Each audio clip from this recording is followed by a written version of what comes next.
બેસો બેસો બેસો.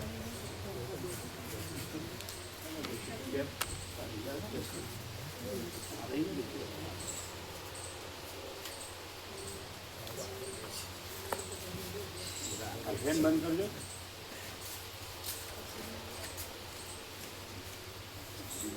કેટલા ડિગ્રી? 21. ભગવાનનું એસી ચાલુ છે. અહીંયા આવી ગયા ના, અહીંયા ખાલી આ મૂકીને.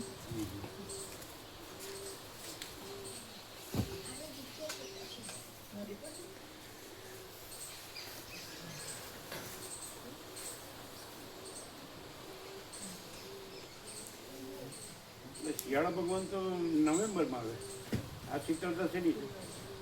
શિયાળા ભગવાનની બહુ ના ના હિમ વર્ષે ખૂબ થઈ. બહુ મેઘરાજાની મેળ છે એટલે હિમ વર્ષે ખૂબ થઈ હમણાં. હિમ વર્ષા હિમાચલમાં ખૂબ થઈ હિમાચલમાં. પહેલી વખત.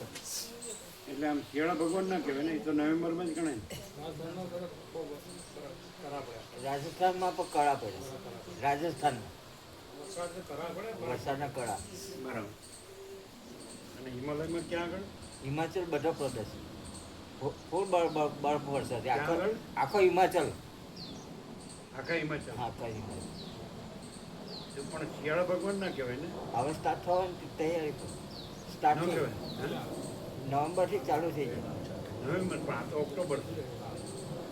હા, થોડુંક વહેલું.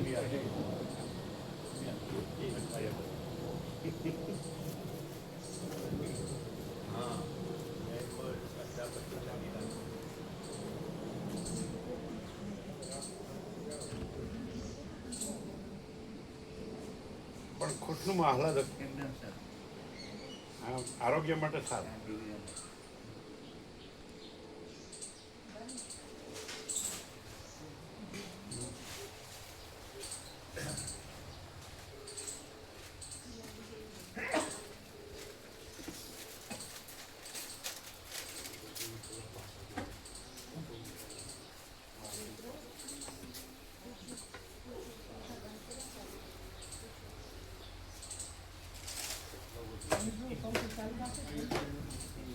હજી થોડું આમ કરો.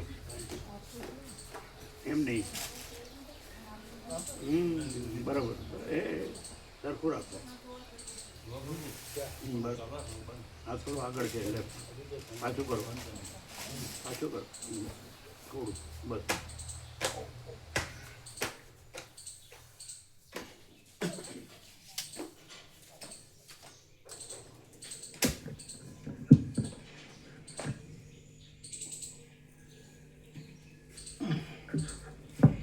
ઓમ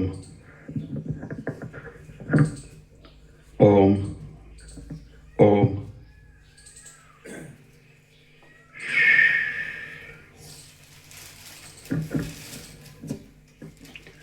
ઓમ ઓમ ઓમ ઓમ. આ પત્રિકા કોદરપ્રભુ 100 પત્રિકા આપો. કોદરપ્રભુને 100 આપો. 100.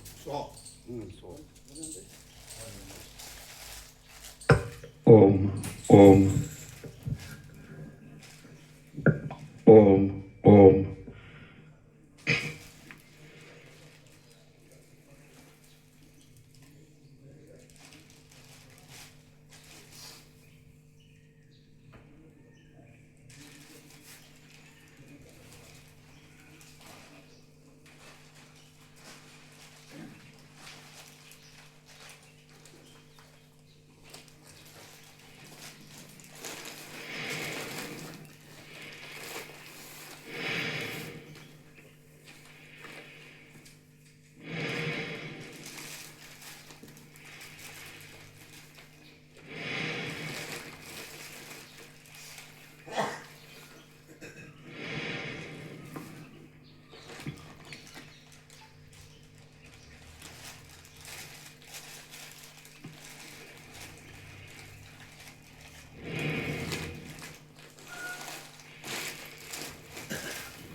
परम चिदाकाश,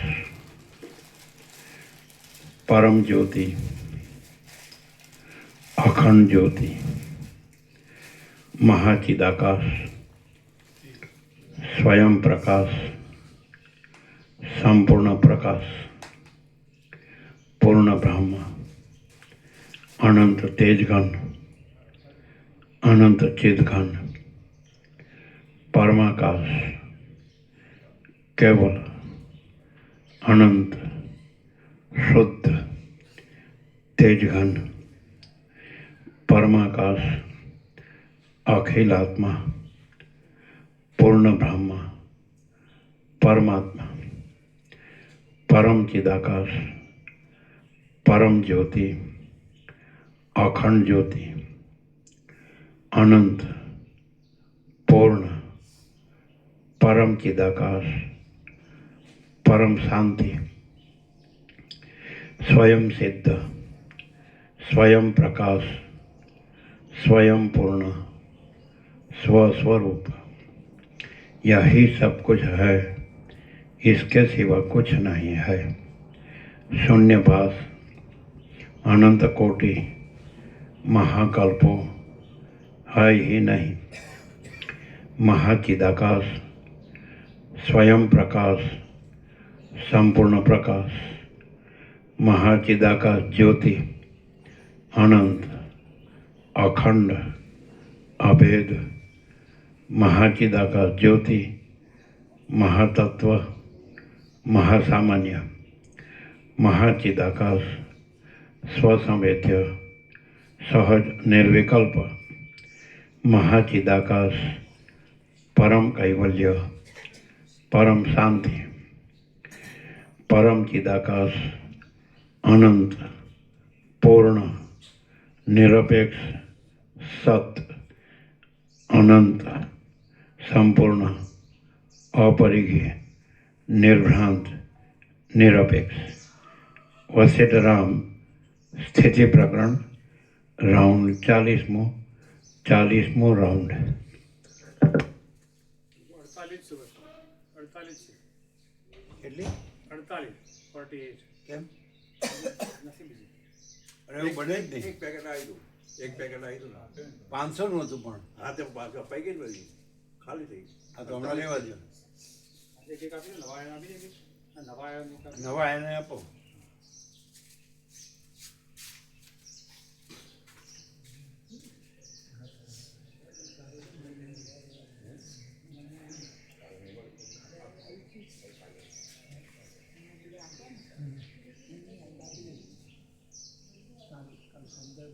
બીજી બનાવવાની ચાલો બરાબર તમારે કેમ છે બરાબર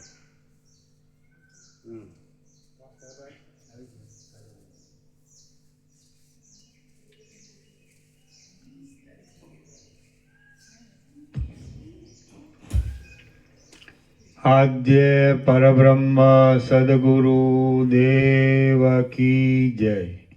ओम श्री परमात्मने नमः। બહુ ઠંડી લાગે છે બહુ ઠંડી લાગે કોઈ લાગી જાય કોઈ ગરમી લાગે કોઈ ઠંડી લાગે બંને લાગે બપોરે ગરમી લાગે આજથી પછી ઠંડી ધીમે ધીમે શરૂ થાય ઠંડી લાગતી નથી છે ઠંડી છે તમને લાગે વધારે તો ના લાગે વધારે લાગે છે ઠંડી છે નહીં ઠંડી નથી લાગતી ખુશનુમાં હાલત લાગે હા ચાલો સદગ્રંથોમાં શિરોમણી શ્રી યોગ વાસિષ્ઠ મહારામાયણ સ્થિતિ પ્રકરણ સર્ગ 60મો પેજ નંબર 543 શરીર ગ્રહણનો ક્રમ અને તત્વજ્ઞ પ્રશંસા આ 60મા સર્ગમાં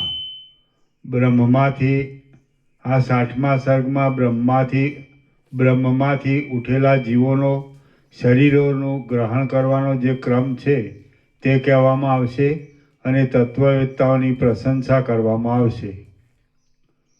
વશિષ્ઠ બોલ્યા, હે રામ, સર્વ લોકોના પિતામહ ભગવાન બ્રહ્મા મોટા મનરૂપ છે। તે જ્યારે સૃષ્ટિની વ્યવસ્થા કરવા લાગે છે ત્યારે આ જગતરૂપી જૂનો રેટ જીવિત આદિની તૃષ્ણારૂપી રજ્જુથી પોતાની રીતિ પ્રમાણે ચાલ્યા કરે છે। વશિષ્ઠ બોલ્યા, હે રામ, સર્વ લોકોના પિતામહ ભગવાન બ્રહ્મા મોટા મનરૂપ છે. તે જ્યારે સૃષ્ટિની વ્યવસ્થા કરવા લાગે છે ત્યારે આ જગતરૂપી જૂનો રેટ જીવિત આદિની તૃષ્ણારૂપી રજ્જુથી પોતાની રીતિ પ્રમાણે ચાલ્યા કરે છે. એ રજ્જુમાં અનેક પ્રાણીઓરૂપી ગળાઓ પરોવાયેલા છે. બ્રહ્માથી પ્રકટ થયેલા કેટલાયક વ્યષ્ટિ મનોસ્થૂળ શરીરોરૂપી પાંજરાઓમાં પ્રવેશ કરે છે. કેટલીક વ્યષ્ટિ મનોરૂપી ચકરીઓ વાયુથી ઉડેલા અગ્નિના ચપળ તણખાઓની જેમ માયાના સંબંધવાળા આત્મામાંથી પ્રથમ ઉત્પન્ન થયેલા આકાશમાં જ ભ્રમણ કર્યા કરે છે. અને કેટલાયક જીવો ઉપાધિના લયને લીધે અંદર પેસી જાય છે. હે રામ, જેમ સમુદ્રમાં તરંગો બહાર આવે છે અને અંદર પેસી જાય છે, તેમ આદિથી તથા અંતથી રહિત પરબ્રહ્મમાંથી સંકલ્પને લીધે ઉત્પન્ન થતા જીવો તેમાં બહાર આવે છે અને વળી અંદર પેસી જાય છે. જેમ ધુમાડાઓ વાદળાઓમાં પ્રવેશ કરે છે, તેમ બહાર આવેલા જીવો બ્રહ્મમાં કલ્પિત થયેલા આકાશમાં પ્રવેશ કરીને તે આકાશથી તથા તેવા સૂક્ષ્મ પૃથ્વી, જળ, તેજ, વાયુ તથા પ્રાણથી એકતા લિંગ શરીરોના અધ્યાસને પામે છે. જેમ પ્રચંડ દૈત્યોનો સમૂહ દેવતાઓને વશ કરી લે છે, તેમ લિંગ શરીરો જીવોને વશ કરી લે છે. આ પ્રમાણે લિંગ શરીરોના અધ્યાસને પામેલા જીવોમાં કેટલાયક જીવો મિશ્રિત કર્મોવાળા હોય છે. તેઓ અન્નપાનાદિક દ્વારા મનુષ્યના શરીરોમાં પ્રવેશ કરીને વીર્યરૂપ થઈ તે રૂપે માતાઓના ગર્ભમાં પ્રવેશ કરીને જગતમાં જન્મ ધરે છે. તેઓ દેવ આદિના કરતાં થોડા જ્ઞાનવાળા મનુષ્યો કહેવાય છે. જેઓએ પૂર્વજન્મમાં મુખ્યત્વે કરીને યજ્ઞાદિક કર્મો જ કરેલા હોય તે જીવો લિંગ શરીરોનો ઉપર કહ્યા પ્રમાણે અધ્યાસ પામ્યા પછી ચંદ્રના કિરણોથી ક્ષીરસાગરના જેવા લાગતા આકાશમાં પ્રથમ રહે છે. પૂર્ણમંડળવાળો ચંદ્ર જેટલા શ્વેત અને ચપળ કિરણોથી જગત પ્રકાશિત કરતો ઉદય પામે છે, તેટલા કિરણોથી પૂર્ણ રહેનારા આકાશના ભાગમાં રહ્યા પછી તે જીવો નંદન આદિ વનોમાં પ્રવેશ કરે છે. આમ ચંદ્રના અતિ રમણીય કિરણોની સાથે પોતે પણ દાસોની પેઠે વ્યગ્ર થઈને ચપળ પક્ષીઓની પેઠે તે વનોમાં પ્રવેશ કરે છે. પછી સૂર્યના તથા ચંદ્રના કિરણોના સંસર્ગને લીધે પોતાની મેળે રસથી પુષ્ટ થતા આવતા તે વનોના ફળોમાં તે જીવો જેમ બાળકો દૂધથી પૂર્ણ થયેલા માતાઓના સ્તનોમાં સ્થિતિ બાંધે છે, તેમ ચંદ્રના કિરણોથી અળગા પડીને પોતાની સ્થિતિ બાંધે છે. પછી સૂર્યના કિરણોથી પરિપક્વ થયેલા તે ફળોનું કશ્યપ આદિ પ્રજાપતિઓ ભક્ષણ કરે છે. એટલે તે ફળોની સાથે એ પ્રજાપતિઓના પેટમાં જાય છે. આમ મૂર્છિત જેવા થયેલા એ જીવો વીર્યપાણાને પ્રાપ્ત થાય છે. અને વીર્યપાણાને પ્રાપ્ત થઈને તેઓ અદિતિ આદિ માતાઓના ગર્ભ પિંજરમાં પ્રવેશ કરીને જન્મ ધારણ કરે છે. તેઓ મનુષ્યોના કરતાં અધિક જ્ઞાનવાળા દેવો, ગંધર્વો તથા યક્ષો આદિ કહેવાય છે.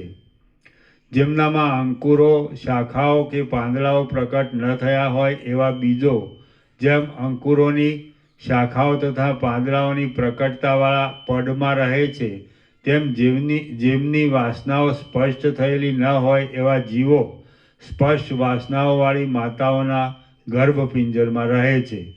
જેમ કાષ્ઠમાં અગ્નિ રહે છે અને માટીમાં ઘડો રહે છે, તેમ માયાના સંબંધવાળા બ્રહ્મમાંથી નીકળેલા જીવો બીજા જીવોમાં રહે છે.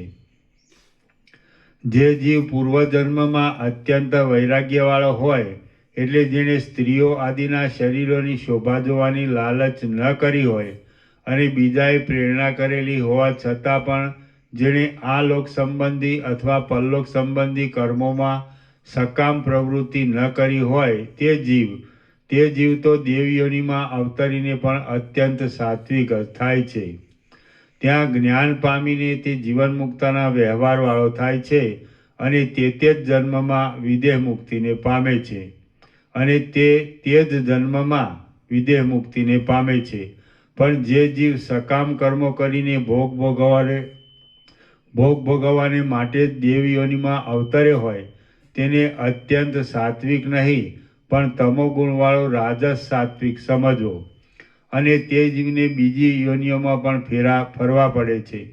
એ ફેરાઓ જ્ઞાન મેળવીને અવશ્ય અટકાવવા યોગ્ય છે.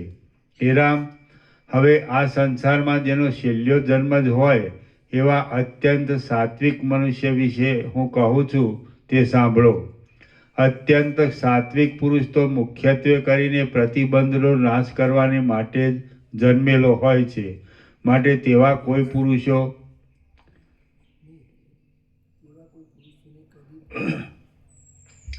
અત્યંત સાત્વિક પુરુષ તો મુખ્યત્વે કરીને પ્રતિબંધનો નાશ કરવાને માટે જ જન્મેલો હોય છે. માટે તેવા કોઈ પુરુષને કદી પણ પુનર્જન્મ લેવો પડતો નથી. માટે તેવા કોઈ પુરુષને કદી પણ પુનર્જન્મ લેવો પડતો નથી. હે રામ, જેઓ રાજસ કે સાત્વિક હોય છે તેઓ ફરીવાર જન્મ ધારણ કરે છે, પણ અત્યંત સાત્વિક પુરુષોને ફરીવાર અવતાર લેવા પડતા નથી. તેઓ તો શ્રવણાદિક ઉપાયોથી આત્મતત્વનો સારી પેઠે વિચાર કરીને કેવળ પ્રતિબંધના નાશને માટે જ અવતરેલા હોય છે અને આત્મતત્વનું બુદ્ધિથી મનન કર્યા કરે છે. હે રામ, આવી રીતે અત્યંત સદ્ગુણોવાળા અને મુખ્યત્વે કરીને પ્રતિબંધનો નાશ કરવાને માટે જ અવતરેલા અત્યંત સાત્વિક આત્મવેત્તા પુરુષો બહુ દુર્લભ છે. હે રામ, આ રીતે આત્મવિચારના અધિકારી એવા રાજસ તથા સાત્વિક જીવોના જન્મ વિશે તમારી પાસે કહ્યું. પણ જે રાક્ષસ તથા મૂંગા પશુ આદિ અનેક પ્રકારના જીવો તામસ જાતિવાળા છે તેઓ તો સ્થાવર જેવા જ છે. માટે આ જ્ઞાનના અધિકારની વાતમાં તેઓનો વિચાર કરવો યોગ્ય નહીં હોવાથી તેમના જન્મ વિશે હું આ સ્થળે કહેતો નથી. હે રામ, ઉત્તમ જન્મ પ્રાપ્ત થયા છતાં પણ થોડા જ મનુષ્યો અને થોડા જ દેવતાઓ સંસાર સંબંધી ભોગોમાં રુચિ પામ્યા નથી. માટે વૈરાગ્ય અત્યંત દુર્લભ છે એમ જણાય છે. જુઓ, હું પણ આત્મવિચારની પૂર્ણ યોગ્યતાને પામ્યો છું, તો પણ સત્વગુણમાં કંઈક રજોગુણનું મિશ્રણ હોવાને લીધે પૂર્ણ વૈરાગ્ય પ્રાપ્ત નહીં થવાથી હું પુરોહિતપણું કર્યા કરું છું. હે રામ, તમે કેમ છે એમ? પણ બધા નજીક નહીં જવા દે. ના નજીક નહીં જવા દે. આ પેલા ભગા પ્રભુએ કીધું. હા પ્રભુ. એટલે રિકવર થયું. હા રિકવર થયું. ઇન્ફેક્શન છે પ્રભુ. એટલે ડોક્ટરે કહ્યું એક્સપેક્ટેડ હોય. ના ભગા પ્રભુ એમ કીધું. એમના ગામના એક ચતુર્પ્રભુ હતા ને, જાડા આવતા હતા, એનો 22-23 વર્ષનો છોકરો. તો સારું થઈ ગયું, પણ લોકો ના પાડી ડૉક્ટરે, તો તોય લોકો ઉમટ્યા, એટલે ઇન્ફેક્શનથી દેવ થઈ ગયો. કેમ ભગા પ્રભુ? એટલે કેમ છે ડૉક્ટર શું કહે? ડૉક્ટર સારું છે એમ રજા આપશે પ્રભુ. કાલ તો હવે રજા આપશે. બરાબર. પ્રસાદ લે છે? હા પ્રભુ, પ્રસાદ પણ લે છે. એમ વિશ્રામ કરે, પ્રસાદ લે છે. આમ હશે બોલે? હા પ્રભુ, કાલ તો સારું રમ્યા. બરાબર.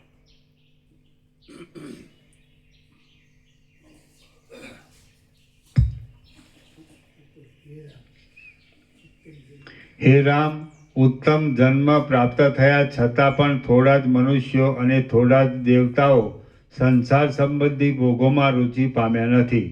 માટે વૈરાગ્ય અત્યંત દુર્લભ છે એમ જણાય છે. જુઓ, હું પણ આત્મવિચારની પૂર્ણ યોગ્યતાને પામ્યો છું, તો પણ સત્વગુણમાં કંઈક રજોગુણનું મિશ્રણ હોવાને લીધે પૂર્ણ વૈરાગ્ય પ્રાપ્ત નહીં થવાથી હું પુરોહિતપણું કર્યા કરું છું. હે રામ, તમે વૈરાગ્ય આદિ સાધનોથી સંપન્ન છો, તો પણ પરમાત્માના પદનો વિચાર કરતા નથી. તેથી જ તમને આ સંસારની ભ્રાંતિ વધી છે.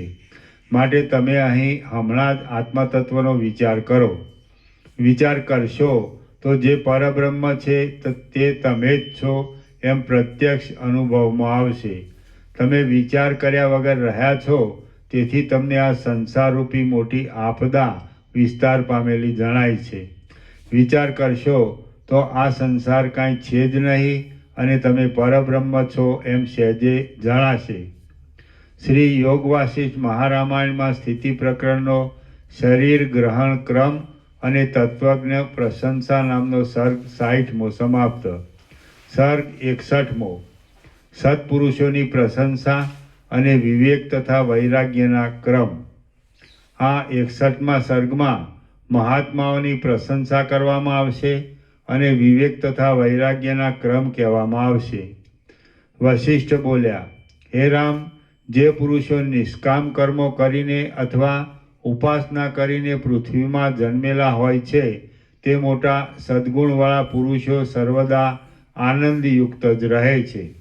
જેમ આકાશમાં ચંદ્ર પ્રકાશે છે તેમ તેઓ પૃથ્વીમાં પ્રકાશે છે. જેમ આકાશ મેલને પ્રાપ્ત થતું નથી તેમ તેઓ ખેદને પ્રાપ્ત થતા નથી. જેમ સોનાનું કમળ રાત્રિએ પણ કરમાતું નથી તેમ તેઓ કદી પણ શરીરમાં કરમાતા નથી. જેમ સ્થાવરો પોતાના પ્રારબ્ધના ભોગ વિના બીજું કશું કરતા નથી તેમ તેઓ જ્ઞાનના સાધનો વિના બીજું કશું કરતા નથી. જેમ વૃક્ષો પોતાના ફળાદિકથી બીજાઓને આનંદ આપે છે તેમ તેઓ પોતાના સદાચારોથી બીજાઓને આનંદ આપે છે. હે રામ, એવા મહાત્મા પુરુષની શુક્લ પક્ષના ચંદ્ર જેવી સુંદર બુદ્ધિ શાંતિરૂપી અમૃતથી નિત્ય પુષ્ટ થતી જાય છે અને તેથી મોક્ષની પ્રાપ્તિ થાય છે. જેમ ચંદ્ર કૃષ્ણ પક્ષમાં પણ પોતાની શીતળતાને ત્યજતો નથી તેમ મહાત્મા પુરુષો આપત્તિ કાળમાં પણ સૌમ્યતાને તજતા નથી. જેમ વનના વૃક્ષો તથા ગુચ્છોવાળી લતા નવા ગુચ્છોવાળી લતાથી શોભે છે તેમ મહાત્મા પુરુષો મૈત્રી આદિ ગુણોવાળી પોતાની પ્રકૃતિથી શોભે છે. હે રામ, એ ઉત્તમ મહાત્મા પુરુષો સર્વદા તમારી પેટે સમબુદ્ધિવાળા હોય છે, સંપૂર્ણ શાંત રસમય જ હોય છે, સૌમ્ય વૃત્તિવાળા હોય છે અને તેઓ સમુદ્રની જેમ કદી પણ મર્યાદાનો ત્યાગ કરતા નથી. આથી વાસનાઓને ટાળનારી એ લોકોની પદ્ધતિને નિરંતર અનુસરવું જોઈએ અને આપદાના સમુદ્રરૂપી સંસારની ખટપટમાં પડવું જોઈએ નહીં. જે રીતે રજોગુણનો ક્ષય થાય અને પોતાના આનંદ આપનારા સત્વગુણના ઉદયો વધે તે રીતે શાંત મનથી જગતમાં વિહાર કરવો.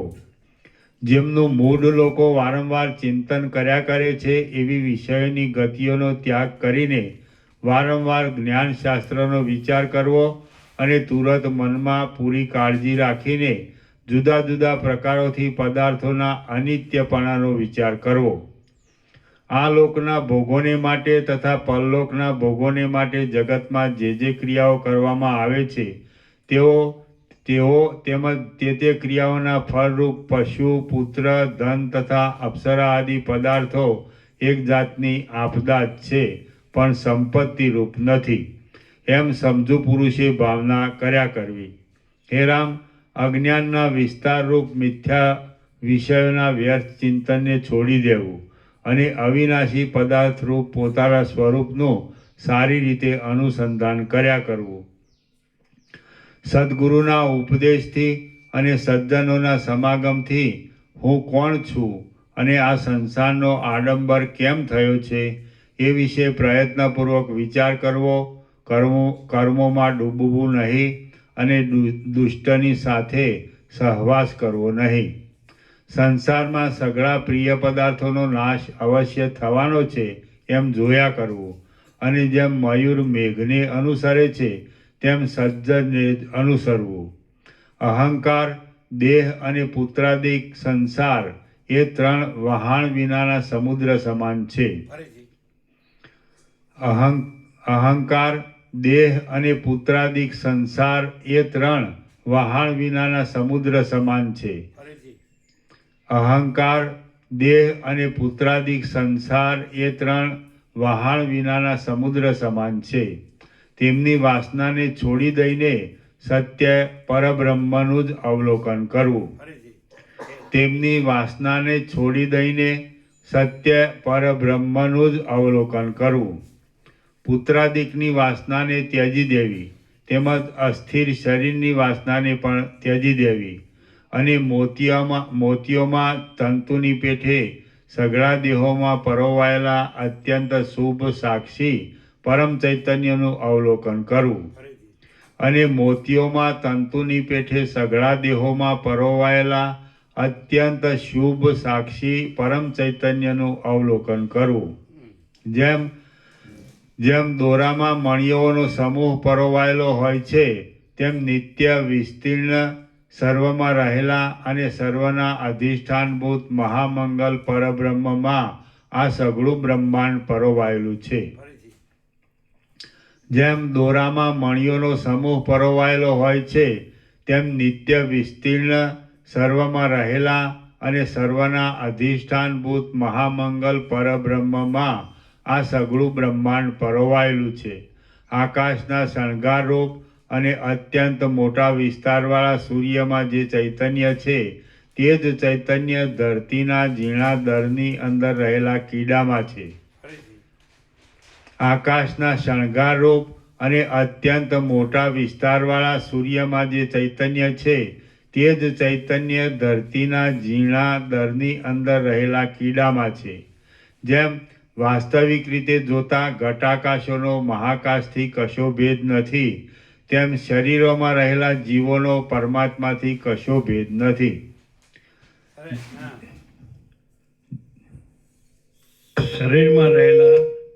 શરીરમાં રહેલા પરમાત્માથી જીવોનો કશો ભેદ નથી.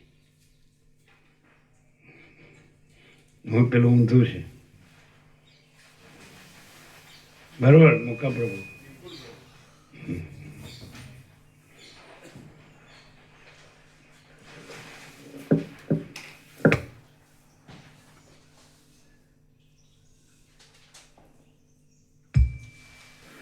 જેમ વાસ્તવિક રીતે જોતા ઘટાકાશોનો મહાકાશથી કશો ભેદ નથી, તેમ શરીરોમાં રહેલા પરમાત્માથી જીવોનો પરમાત્માથી કશો ભેદ નથી. જેમ સર્વ પ્રાણીઓના અનુભવમાં બે વખત ના શરીરમાં રહેલા પરમાત્માથી એક જ વાર આવે. જીવોનો કશો ભેદ નથી.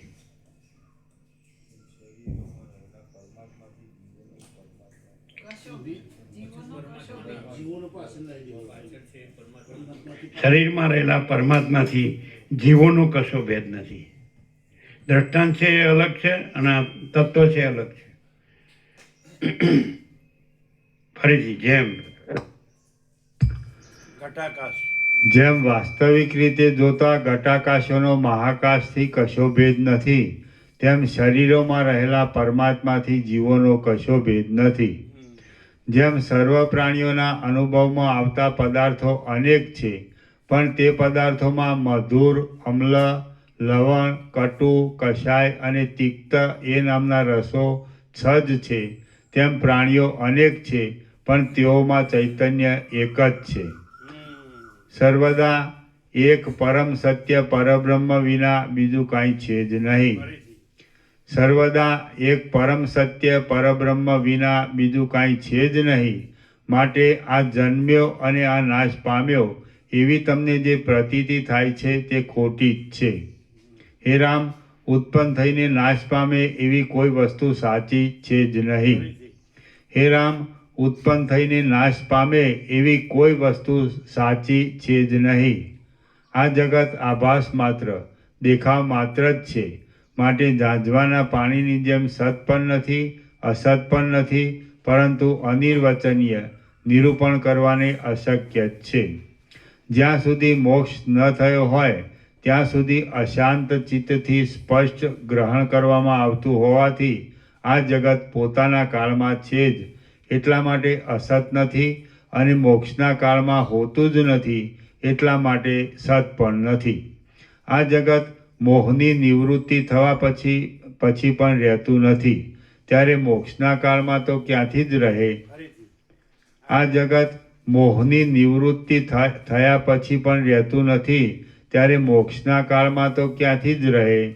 વાહ ફરીથી આ જગત મોહની નિવૃત્તિ થયા પછી પણ રહેતું નથી, ત્યારે મોક્ષના કાળમાં તો ક્યાંથી જ રહે? હે રામ, જગતરૂપી મોહજાળ અત્યંત અસત હોય તો છોડી દેવાનું કાંઈ રહ્યું જ નહીં. માટે જ્ઞાનથી કોને છોડી દેવાય? અને જગતરૂપી મોહજાળ અત્યંત સત હોય છે તો સત પદાર્થ જ્ઞાનથી ટળતો નથી. માટે જ્ઞાનથી કોને ટાળી શકાય? જગત જો સત પણ હોય અને અસત પણ હોય તો જ જ્ઞાનની સફળતા થાય છે. આ ઉપરથી એમ સિદ્ધ થાય છે કે જગત રજ્જુ સર્પાદિકની જેમ અનિર્વચનીય અધ્યાસરૂપી સંગતિથી જ મોહમાં કારણરૂપ થાય છે. હે રામ, જો જગત મુદ્દલ છે જ નહીં એમ માનો તો મોહ એ કશો પદાર્થ જ નથી. હવે જગત છે એમ માનો તો પણ તેમાં મોહ પામવા જેવી કશી યોગ્યતા નથી. એટલા માટે તમે આકાશની પેઠે દેહાદિકની જન્મ મરણ આદિ સ્થિતિઓમાં સર્વદા અત્યંત સમાન અને નિર્વિકાર જ રહો. શ્રી યોગ વાસિષ્ઠ મહારામાયણમાં સ્થિતિ પ્રકરણનો જનન મરણા સ્થિતિ નામનો સર્ગ 61મો સમાપ્ત. સર્ગ 62મો. સત્સંગથી તથા પુરુષાર્થથી ઉત્તમ સ્થિતિ પ્રાપ્ત થાય છે.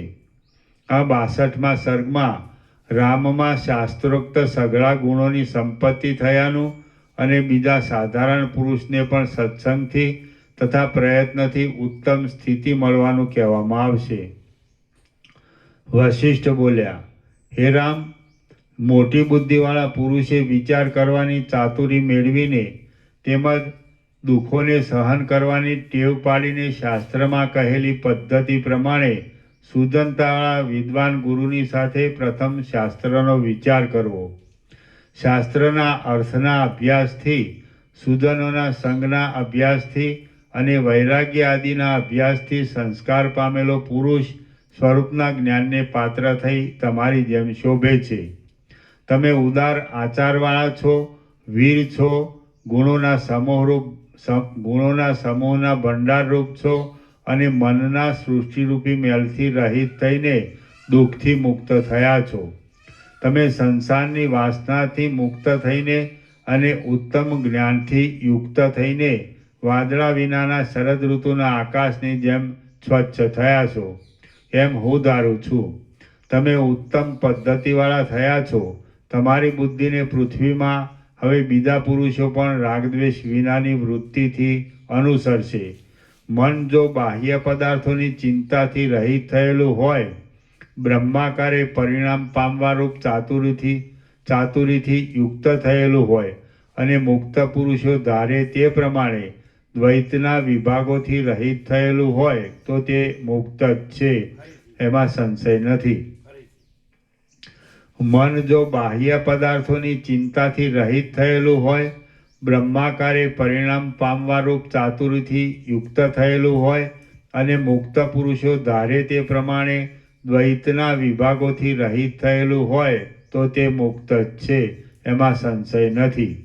બહારથી લોકોને અનુસરતા આચારવાળા પણ મનમાં રાગદ્વેષ વિનાના જે બુદ્ધિમાન લોકો જ્ઞાનરૂપી વહાણ લઈને ફરશે તેઓ સંસારરૂપી સમુદ્રને તરી જશે. બહારથી લોકોને અનુસરતા આચારવાળા પણ મનમાં રાગદ્વેષ વિનાના જે બુદ્ધિમાન લોકો જ્ઞાનરૂપી વહાણ લઈને ફરશે તેઓ સંસારરૂપી સમુદ્રને તરી જશે. જે પુરુષ તમારા જેવી બુદ્ધિવાળો, સમદ્રષ્ટિવાળો, સુજન અને સદવિચારવાળો હોય તે પુરુષ મારા કહેલા જ્ઞાન સંબંધી વિચારોને યોગ્ય છે. તમે બહારથી લોકોના વ્યવહારને અનુસરો અને અંદરથી સઘળી તૃષ્ણાઓનો ત્યાગ કરીને દેહના જીવન પર્યંત રાગદ્વેષ વગરની વૃત્તિથી રહો. તમે બહારથી લોકોના વ્યવહારને અનુસરો અને અંદરથી સઘળી તૃષ્ણાઓનો ત્યાગ કરીને દેહના જીવન પર્યંત રાગદ્વેષ વગરની વૃત્તિથી રહો. જેમ બીજા ગુણવાન પુરુષો પરમ શાંતિ પામ્યા છે તેમ તમે પરમ શાંતિ પામો. જેમ બીજા ગુણવાન પુરુષો પરમ શાંતિ પામ્યા છે તેમ તમે પરમ શાંતિ પામો. ફરીથી જેમ બીજા ગુણવાન પુરુષો પરમ શાંતિ પામ્યા છે તેમ તમે પરમ શાંતિ પામો. જેઓ શિયાળવાની પેઠે સ્વાર્થ સાધવાના ડાપણથી બીજાઓને ઠગનારા છે અને જેઓ બાળકની પેઠે ઈચ્છવામાં આવે એવું આચરણ કરનારા છે તેમનો મનમાં વિચાર જ કરવો નહીં. ફરીથી જેઓ શિયાળવાની પેઠે સ્વાર્થ સાધવાના ડાપણથી બીજાઓને ઠગનારા છે અને જેઓ બાળકની પેઠે ઈચ્છવામાં આવે એવું આચરણ કરનારા છે તેમનો મનમાં વિચાર જ કરવો નહીં. જે પુરુષ શુદ્ધ સાત્વિક જન્મવાળા જીવન મુક્તના ખરેખરા સ્વભાવોને સંપાદન કરે છે તે જીવન મુક્તિપણાને પામે છે અને ફરીવાર જન્મ ધારણ કરતો નથી. ફરીથી જે પુરુષ એક મિનિટ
કેવા છે કે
એ શેની છે જોવા દેજો.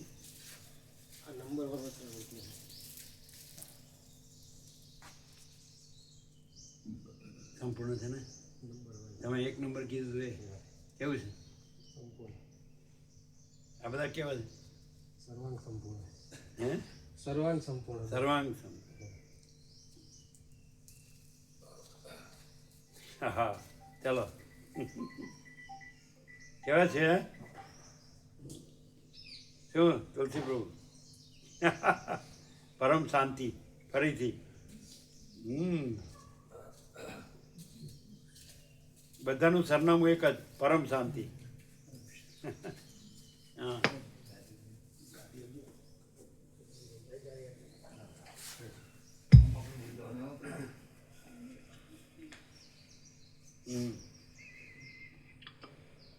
જે પુરુષ શુદ્ધ સાત્વિક જન્મવાળા જીવન મુક્તના ખરેખરા સ્વભાવોને સંપાદન કરે છે તે જીવન મુક્તિપણાને પામે છે અને ફરીવાર જન્મ ધારણ કરતો નથી. તેનું આ શરીર છેલ્લું જ છે. પુરુષ પોતે બીજી જાતિમાં ઉત્પન્ન થયેલો હોય છતાં તે સર્વદા જે જાતિના તે ગુણોનું સેવન કરે છે તે જાતિને તે ક્ષણ માત્રમાં પ્રાપ્ત થાય છે. તે રાજસ કે તામસ જાતિવાળો હોય તો પણ સાત્વિક જાતિવાળાઓના ગુણોનું જો સર્વદા સેવન કરે છે તો તે સાત્વિક થઈ જાય છે. તે રાજસ કે તામસ જાતિવાળો હોય તો પણ સાત્વિક જાતિવાળાઓના ગુણોનું જો સર્વદા સેવન કરે છે તો તે સાત્વિક થઈ જાય છે. જો કે કર્મોને વશ રહેનારા મનુષ્યો સઘળા પૂર્વજન્મના સંસ્કારોને જ પ્રાપ્ત થાય છે તો પણ મોક્ષ પામવાનો પુરુષાર્થ કરવાનું મૂકી દેવું નહીં. જો કે કર્મોને વશ રહેનારા મનુષ્યો સઘળા પૂર્વજન્મના સંસ્કારોને જ પ્રાપ્ત થાય છે તો પણ મોક્ષ પામવાનો પુરુષાર્થ કરવાનું મૂકી દેવું નહીં. કેમ કે મોટા મોટા રાજાઓના સૈન્યો પણ પુરુષાર્થથી જીતાય છે. જેમ બિચારી ગાયને કાદવમાંથી કાઢવામાં આવે છે તેમ તમોગુણવાળી કે રજોગુણવાળી બીજી જાતિઓમાં જન્મ આવ્યો હોય તો પણ ધીરજ રાખીને બુદ્ધિને વિષયરૂપી કાદવમાંથી કાઢવી. જેમ બિચારી ગાયને કાદવમાંથી કાઢવામાં આવે છે તેમ તમોગુણવાળી કે રજોગુણવાળી બીજી જાતિઓમાં જન્મ આવ્યો હોય તો પણ ધીરજ રાખીને બુદ્ધિને વિષયરૂપી કાદવમાંથી કાઢવી. સત્પુરુષો પોતાના વિવેકને લીધે સાત્વિક જાતિને પ્રાપ્ત થઈ શકે છે. સત્પુરુષો પોતાના વિવેકને લીધે સાત્વિક જાતિને પ્રાપ્ત થઈ શકે છે. હે રામ, ચિત્તરૂપી સ્ફટિકમણીમાં જેવો રંગ લગાવીએ તેવો રંગ લાગી જાય છે.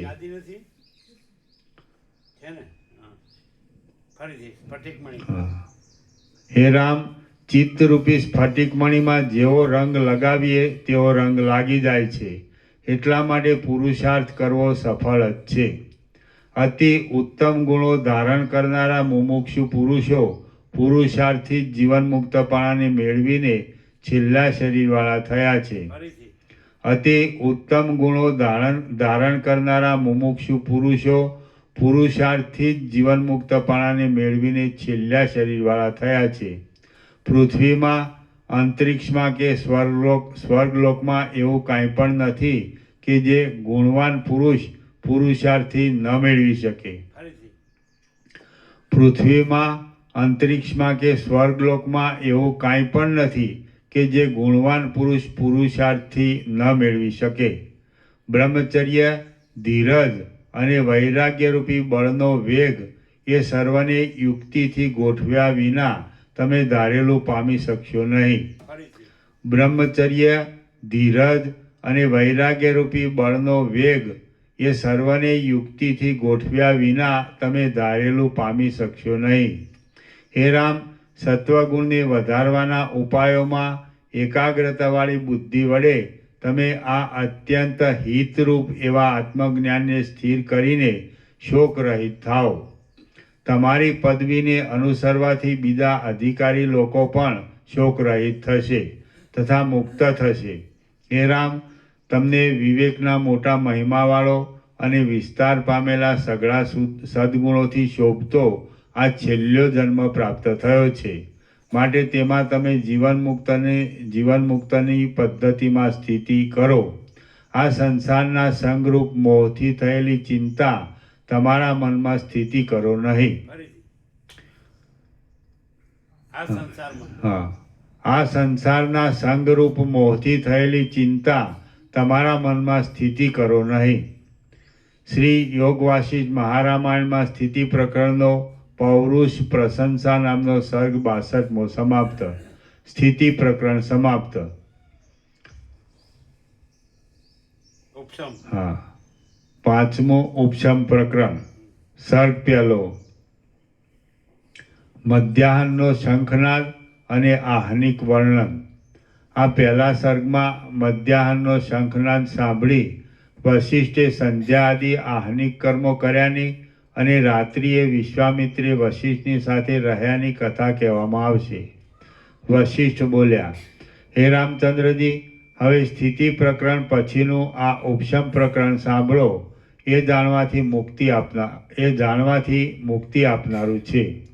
વાલ્મીકી બોલ્યા, વશિષ્ઠ મુનિ એ પ્રમાણે પરમ સુખ આપનારો ઉપદેશનો પ્રવાહ ચલાવતા હતા ત્યારે શરદ ઋતુમાં ચળકતા તારાઓવાળા આકાશની જેમ સઘળી સભા નિશ્ચળ થઈ ગઈ હતી.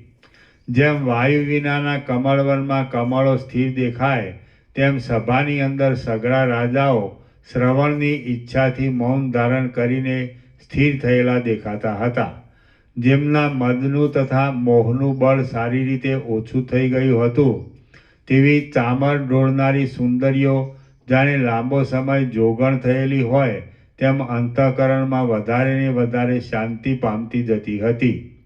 જેમ પક્ષીઓ પોતાનો ફડફડાટ છોડી દઈને વૃક્ષોમાં ગુપચૂપ રહે છે તેમ એ સુંદરીઓના હસ્તરૂપી કમળોમાં રહેલા ચામરરૂપી હંસો પોતાના ચલણના શબ્દોને ત્યજી દઈને જાણે શ્રવણમાં એકાગ્રતાથી ગુપચૂપ થઈ રહ્યા હોય એવા લાગતા હતા.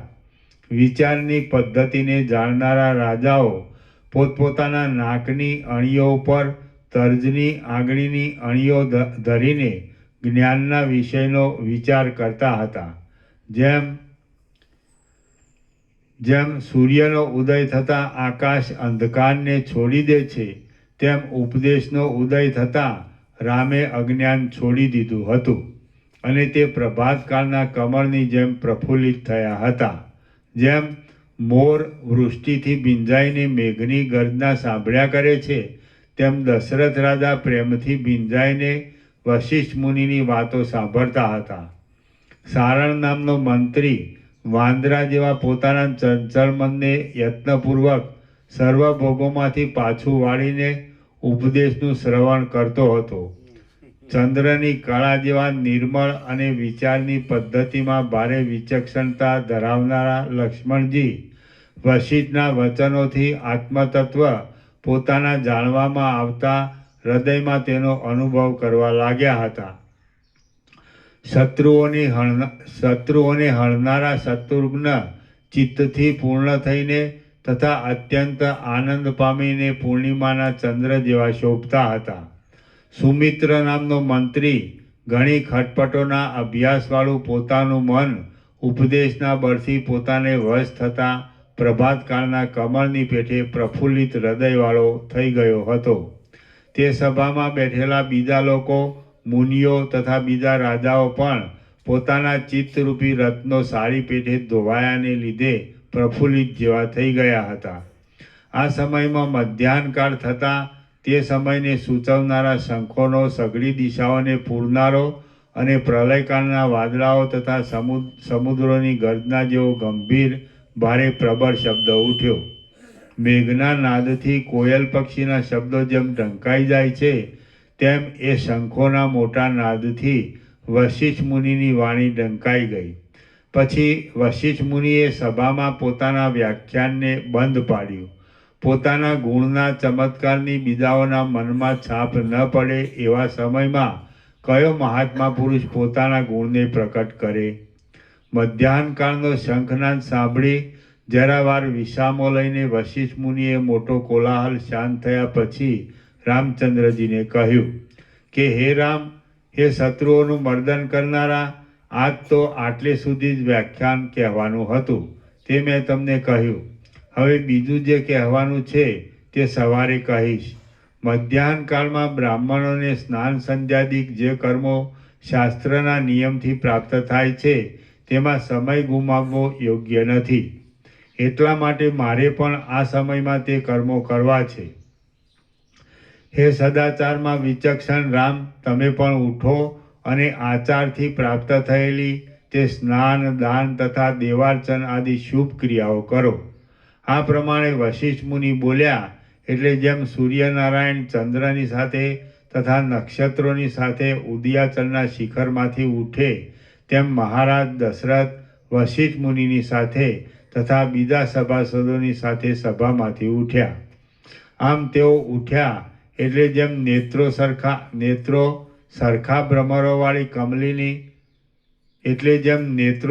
ભ્રમરોવાળી કમલીની મંદ પવનનો સ્પર્શ થવાથી ચલાયમાન થાય તેમ ભ્રમરો સરખા નેત્રોવાળી તે સઘળી સભા સમય પ્રાપ્ત થવાથી ઉઠવા માટે ચલાયમાન થઈ. જેમ ચપળ સૂંઢોના મંડળથી શોભતી હાથીઓની સેના અસ્તાચલમાંથી ઉઠે તેમ પુષ્પોના મુકુટોમાંથી ઉડતા ભ્રમરોના મંડળથી શોભી રહેલી એ સભા એ સ્થાનમાંથી ઉઠવાના સંભ્રમને લીધે પરસ્પરના અંગો ભીંસાયા. તેથી બાજુબંધો ઘસાયા અને માણિક્યોની કાંતિ ચારે બાજુ ફેલાઈ રહી. આથી ત્યાં રાતા વાદળાવાળા સંધ્યાકાળના જેવો દેખાવ થઈ રહ્યો. ત્યાં પુષ્પોના આભૂષણોમાંથી નીકળીને ભમવા લાગેલા ભ્રમરો ગુંજારો મચાવી રહ્યા અને મુકુટોમાં જડેલા મોટા પ્રકાશવાળા રત્નોની પ્રભાથી સર્વના વસ્ત્રો ઇન્દ્રધનુષ જેવા વિચિત્ર રંગોવાળા દેખાવા લાગ્યા. જેમ લતાઓના પાંદડાઓમાં સુંદર મંજરીઓવાળી વનોની પંક્તિ પોતામાં રહેલા મોટા મોટા હાથીઓના મંડળના ઉઠવાથી સંભ્રમથી શોભે, તેમ સ્ત્રીઓના હસ્તોમાં શોભતા સુંદર ચામરોવાળી તે સભા મોટા મોટા સભાસદોના ઉઠવાના સંભ્રમથી શોભવા લાગી. કડાઓની ચળકતી કાંતિઓથી સભાસદોના વસ્ત્રો પરસ્પર રાતા થઈ ગયા હતા. તેથી એ સભા પવનથી ઉડેલા પુષ્પોવાળી મંદારની વનરાજીની જેમ શોભતી હતી. સઘળી દિશાઓમાં હિમકણ જેવી કર્પૂરની કણીઓ ઘાટી રીતે ફેલાઈ હતી. તેથી એ સભા જાણે ધોળા વાદળાવાળી શરદ ઋતુ સર્વત્ર ફેલાયેલી હોય એવી જણાતી હતી. સભાસદોના મુકુટોમાં જડેલા ચકચકિત ઇન્દ્રનીલમણીઓની કાંતિથી આકાશભાગ શ્યામ થઈ ગયો હતો અને સઘળા કાર્યો સમેટાઈ ગયા હતા. તેથી તે સભા પ્રફુલ્લિત નીલકમળોવાળા અને જેમાં સઘળા કાર્યો આટોપી લેવામાં આવે છે એવા સંધ્યાકાળ જેવી જણાતી હતી. રત્નોના કિરણોથી વ્યાપ્ત થયેલા મુખોવાળી અને સારસ પક્ષીઓના જેવા સ્ત્રીઓના નુપુરોના શબ્દોવાળી એ સભા ત્યારે જળથી વ્યાપ્ત થયેલા કમળોવાળી અને ભ્રમરોના ગુંજારોવાળી કમલિનીની જેમ શોભતી હતી. જે સેંકડો રાજાઓના ઉઠવાના સંભ્રમોથી વ્યાકુળ થયેલી એ મોટી સભા અનેક પ્રાણીઓના સંભ્રમથી વ્યાકુળ થયેલી નવી સૃષ્ટિની જેમ ઉઠી હતી.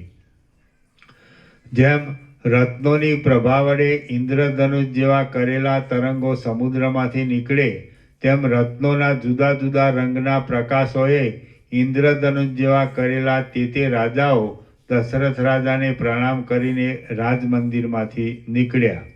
ઉપદેશના અને જાણવામાં બહુ વિચક્ષણતાવાળા સુમંત્ર અને બીજા મંત્રીઓ વશિષ્ઠ મુનિને તથા દશરથ રાજાને પ્રણામ કરીને નાહવા માટે ગયા. વામદેવ આદિ તથા વિશ્વામિત્ર આદિ કેટલાક ઋષિઓ વશિષ્ઠને અગ્રણી કરીને રાજાની આજ્ઞા લેવા માટે ઊભા રહ્યા. શત્રુદમન દશરથ રાજે એ મુનિવૃંદનો સત્કાર કર્યો અને પછી તેમની આજ્ઞા લઈને તે પોતાના નિયમિત કર્મો કરવા માટે ત્યાંથી પધારી ગયા. સવારે વહેલા આવવાનો નિશ્ચય કરીને વનવાસીઓ વનમાં ગયા, આકાશ નિવાસીઓ આકાશમાં ગયા અને નગરજનો નગરમાં ગયા. દશરથ રાજાએ અને વશિષ્ઠ મુનિએ પ્રેમપૂર્વક પ્રાર્થના કરવાને લીધે મહાત્મા વિશ્વામિત્ર મુનિએ તો વશિષ્ઠના ઘરમાં જ રાત્રિ રહેવાનો નિશ્ચય કર્યો હતો. જેમ દેવતાઓ વડે અનુસરાતા બ્રહ્મા બ્રહ્મલોકમાં પધારે, તેમ શ્રીમાન વશિષ્ઠ મુનિ પોતાના આશ્રમમાં પધાર્યા. મોટા મોટા બ્રાહ્મણો, રાજાઓ, મુનિઓ તથા દશરથ રાજાના રામ આદિ સઘળા કુમારો તેમની પાછળ ચાલ્યા આવતા હતા અને સર્વ લોકો તેમને પ્રણામ કરતા હતા. પછી ત્યાં આવી વશિષ્ઠ મુનિએ ચરણની સમીપમાં પ્રણામ કરતા રામ આદિ સઘળા રાજકુમારોને ત્યાંથી પાછા વિદાય કર્યા. ઉદાર ધૈર્યવાળા વશિષ્ઠ મુનિએ ઉત્તમ ગુણોવાળા દેવલોકોને, મનુષ્ય લોકોને તથા નાગ લોકોને અનુક્રમે ત્યાંથી વિદાય કર્યા. પછી પોતાના ઘરમાં પ્રવેશ કરીને તેમણે બાળકોએ અવશ્ય કરવા યોગ્ય એવી બ્રાહ્મણોએ અવશ્ય કરવા યોગ્ય એવી નિત્યની દૈનિક ક્રિયા કરી. શ્રી યોગ વાસિષ્ઠ મહારામાયણમાં ઉપશમ પ્રકરણનો આ હનિક વર્ણન નામનો સર્ગ પહેલો સમાપ્ત. સર્ગ બીજો, રામચંદ્રજીએ રાત્રિમાં કરેલો વિચાર. આ બીજા સર્ગમાં આહનિકની ક્રિયા રામચંદ્રજીએ કરેલો વિચાર અને સાંભળેલા વિચારમાં સ્થિરતાને માટે કરેલી બુદ્ધિની પ્રાર્થના એટલા વિષયો કહેવામાં આવશે. વાલ્મીકી બોલ્યા, ચંદ્રના જેવી કાંતિવાળા એ રાજકુમારો એક સાથે થઈને ઘેર ગયા અને ત્યાં પોતપોતાના ઘરોમાં અનુક્રમથી સઘળું નિત્યકર્મ કર્યું. વશિષ્ઠે, રામચંદ્રજીએ, રાજાઓએ, મુનિઓએ અને બીજા બ્રાહ્મણોએ પણ પોતપોતાના ઘરોમાં તથા ઘરોની બહાર પણ આ પ્રમાણે પોતાના કાર્યો કર્યા. તેમણે કમળોથી, કલહારોથી, કુમુદોથી, ચક્રવાત પક્ષીઓથી, હંસોથી તથા સારસોથી મનનું આકર્ષણ કરનારા જળાશયોમાં સ્નાન કર્યા. તેમણે બ્રાહ્મણોને ગાયોના, પૃથ્વીના, તલના, સુવર્ણના, શયનોના, આસનોના, પાત્રોના અને વસ્ત્રોના દાન દીધા. તેમણે સુવર્ણોથી તથા રત્નોથી વિચિત્રતાવાળા દેવાલયોમાં અને પોતાના ઘરોમાં વિષ્ણુ, શિવ, અગ્નિ અને સૂર્ય ઇત્યાદિ દેવતાઓના પૂજન કર્યા. પછી તેમણે પુત્રો, પૌત્રો, સંબંધીઓ, જાતિઓ, બંધુઓ અને મિત્રો એ સર્વની સાથે યોગ્ય રીતે સુંદર ભોજન કર્યા. એ નગરમાં સભાસદો એટલી ક્રિયાઓને પહોંચ્યા તેટલામાં દિવસ કેવળ 8મા ભાગે જ બાકી રહ્યો. આથી તે ઝાંખો અને જોતા ગમે નહીં એવો થયો. હવે તેમણે તે સંધ્યાકાળ સુધીમાં જે કાર્યો કરવા જોઈએ તે કાર્યો કર્યા. તેટલામાં તો સૂર્ય પોતાના કિરણોની સાથે અસ્ત પામ્યો. સૂર્ય અસ્ત પામતા સર્વ લોકોએ સંધ્યાવંદન કર્યા. અગમર્ષણ મંત્રોના સારી રીતે જપ કર્યા, પવિત્ર સ્તોત્રના પાઠ કર્યા અને મનોહર ગાથાઓના ગાયન કર્યા. પછી જેમ પૂર્વ દિશાના તાપને હરનારી ચાંદની સમુદ્રમાંથી ઉદય પામે છે, તેમ સ્ત્રીઓના શોકને હરનારી રાત્રિ સાયંકાળમાંથી ઉદય પામી. પછી રઘુવંશી રાજકુમારો ધીરે ધીરે શયનોમાં પહોંચ્યા. તે શયનોમાં પુષ્પો બિછાવ્યા હતા, કપૂરના ચૂર્ણો ભભરાવ્યા હતા અને તે લાંબા થયેલા ચંદ્રના કિરણોની જેમ રમણીય હતા. એક રામ સિવાય બીજા લોકોને તે સુંદર રાત્રિ તે નિદ્રા આદિ વ્યવહારો કરવાથી 2 ઘડીની પેઠે વહી ગઈ. જેમ હાથીનું બચ્ચું પોતાની માતાનું ચિંતવન કરતું રહે, તેમ રામ તો વશિષ્ઠ મુનિના તે મધુર અને ઉદાર વચનોની પંક્તિનું નીચે પ્રમાણે ચિંતવન કરતા જ શયનમાં બેઠા રહ્યા. આ સંસારનું ભ્રમણ જોવામાં આવે છે તે શું? આ સઘળા લોકો કેમ થયા છે? વિચિત્ર પ્રાણીઓ જન્મ મરણ કેમ પામ્યા કરે છે? મનનું રૂપ કેવું છે? મન સી રીતે શાંત થાય? આ માયા શાથી ઉઠી છે તથા તે કેમ બંધ પડે છે? માયાની નિવૃત્તિ થાય તો તેથી શો લાભ છે અથવા શી અડચણ છે? વ્યાપક આત્મામાં જગતરૂપી સંકોચ કેમ આવ્યો? મહાત્મા વશિષ્ઠ મુનિએ મનના ક્ષય વિશે, ઇન્દ્રિયોને જીતવા વિશે અને આત્મા વિશે શું કહ્યું હતું? આત્મા જ જીવ, ચિત્ત, મન તથા માયા આદિ વિસ્તારવાળા રૂપથી આ ખોટા સંસારને બનાવે છે. કેવળ સંકલ્પરૂપી તાંતણાથી જ બંધાયેલા એ ચિત્ત આદિ પદાર્થો ક્ષય પામે તો જ દુઃખની શાંતિ થાય. પણ એમનો સારી પેઠે ક્ષય કરવાને મારે શો ઉપાય કરવો? જેમ હંસ પાણીમાંથી દૂધને પાછું વાળી લે છે, તેમ હું ભોગોરૂપી વાદળાઓની પંક્તિઓમાં ફરનારી આ બુદ્ધિરૂપી બગલીને એ ભોગોમાંથી શી રીતે પાછું વાળું? ભોગો છોડી શકાતા નથી અને તેમને છોડ્યા વિના હું વિપત્તિઓને મટાડવામાં સમર્થ થાવ એમ નથી. અહો, આ તો મહાસંકટ આવી પડ્યું છે. મારે બ્રહ્મને પામવાનું છે. તે બ્રહ્મ મનનો ક્ષય થવાથી મળે એમ છે. પણ એ મન તો વિષયોમાં લાગનારું છે. જેમ મૂર્ખતાને લીધે બાળકને પિશાચ કરતાં પણ પહાડ વધારે દ્રઢ થઈ પડે છે, તેમ હિંમત બોલ્યો. જેમ મૂર્ખતાને લીધે બાળકને પિશાચ કરતાં પણ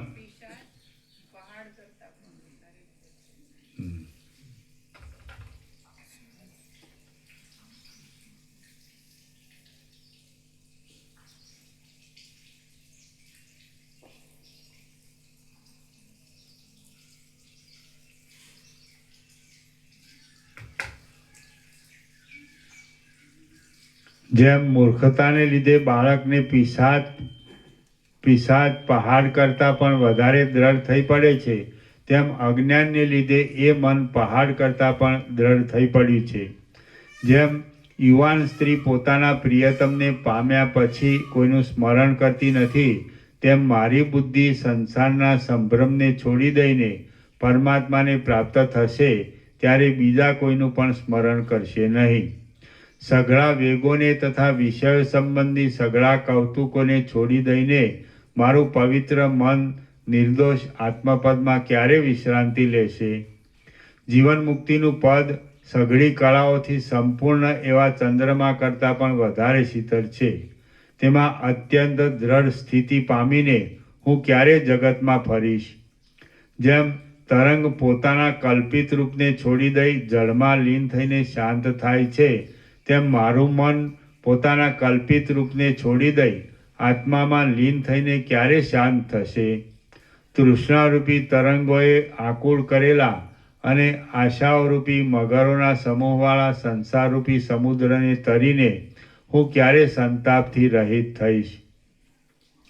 આત્મજ્ઞાનમાં વિચક્ષણતા પામીને અને સર્વમાં બ્રહ્મદ્રષ્ટિ રાખીને ઉપશમથી શુદ્ધપણાવાળી જીવન મુક્તની સ્થિતિમાં મને ક્યારે શોક રહિતપણે રહેવાનું મળશે?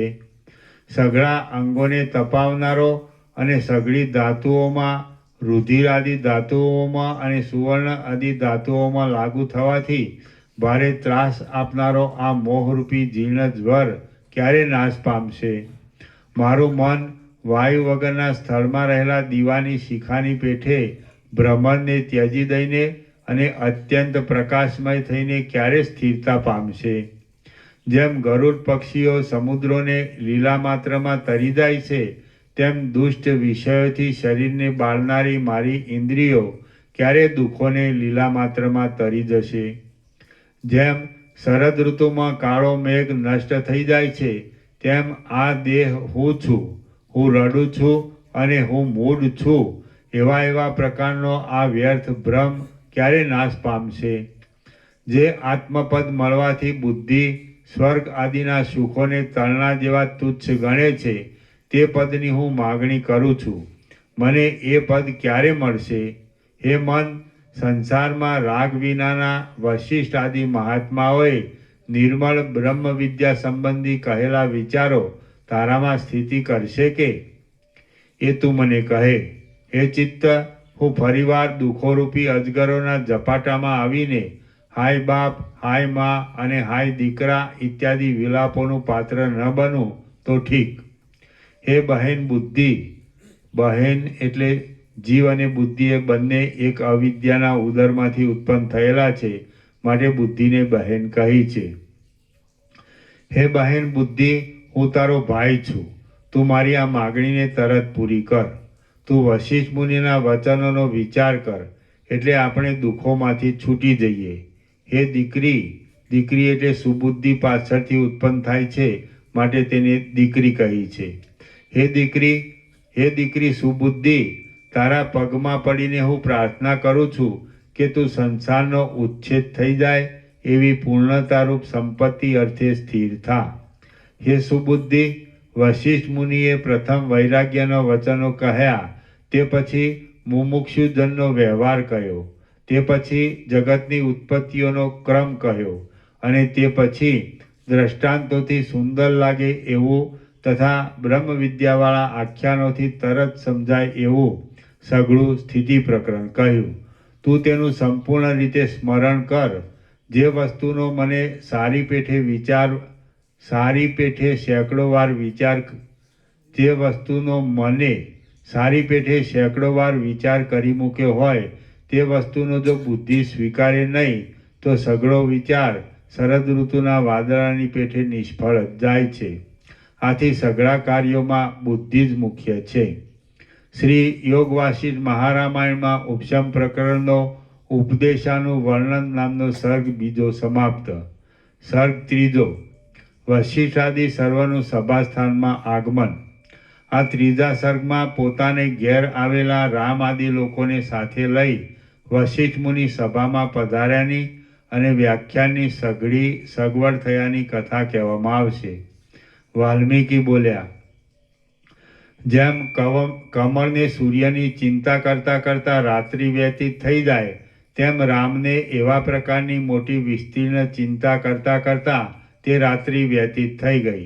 પછી જાણે કોઈએ વાળી નાખ્યા હોય તેમ આકાશમાં તારાઓ ઝાંખા પડી ગયા અને દિશાઓ અંધારાની થોડી થોડી શ્યામતામાં કાંઈક રતાશથી મિશ્રિત થઈ ગઈ. ત્યારે જેમ કમળ પદ્માકરમાંથી ઉઠે તેમ ચંદ્ર સરખા મુખવાળા રામચંદ્રજી પ્રભાતકાળના વાદળાઓના શબ્દની સાથે શયનમાંથી ઉઠ્યા.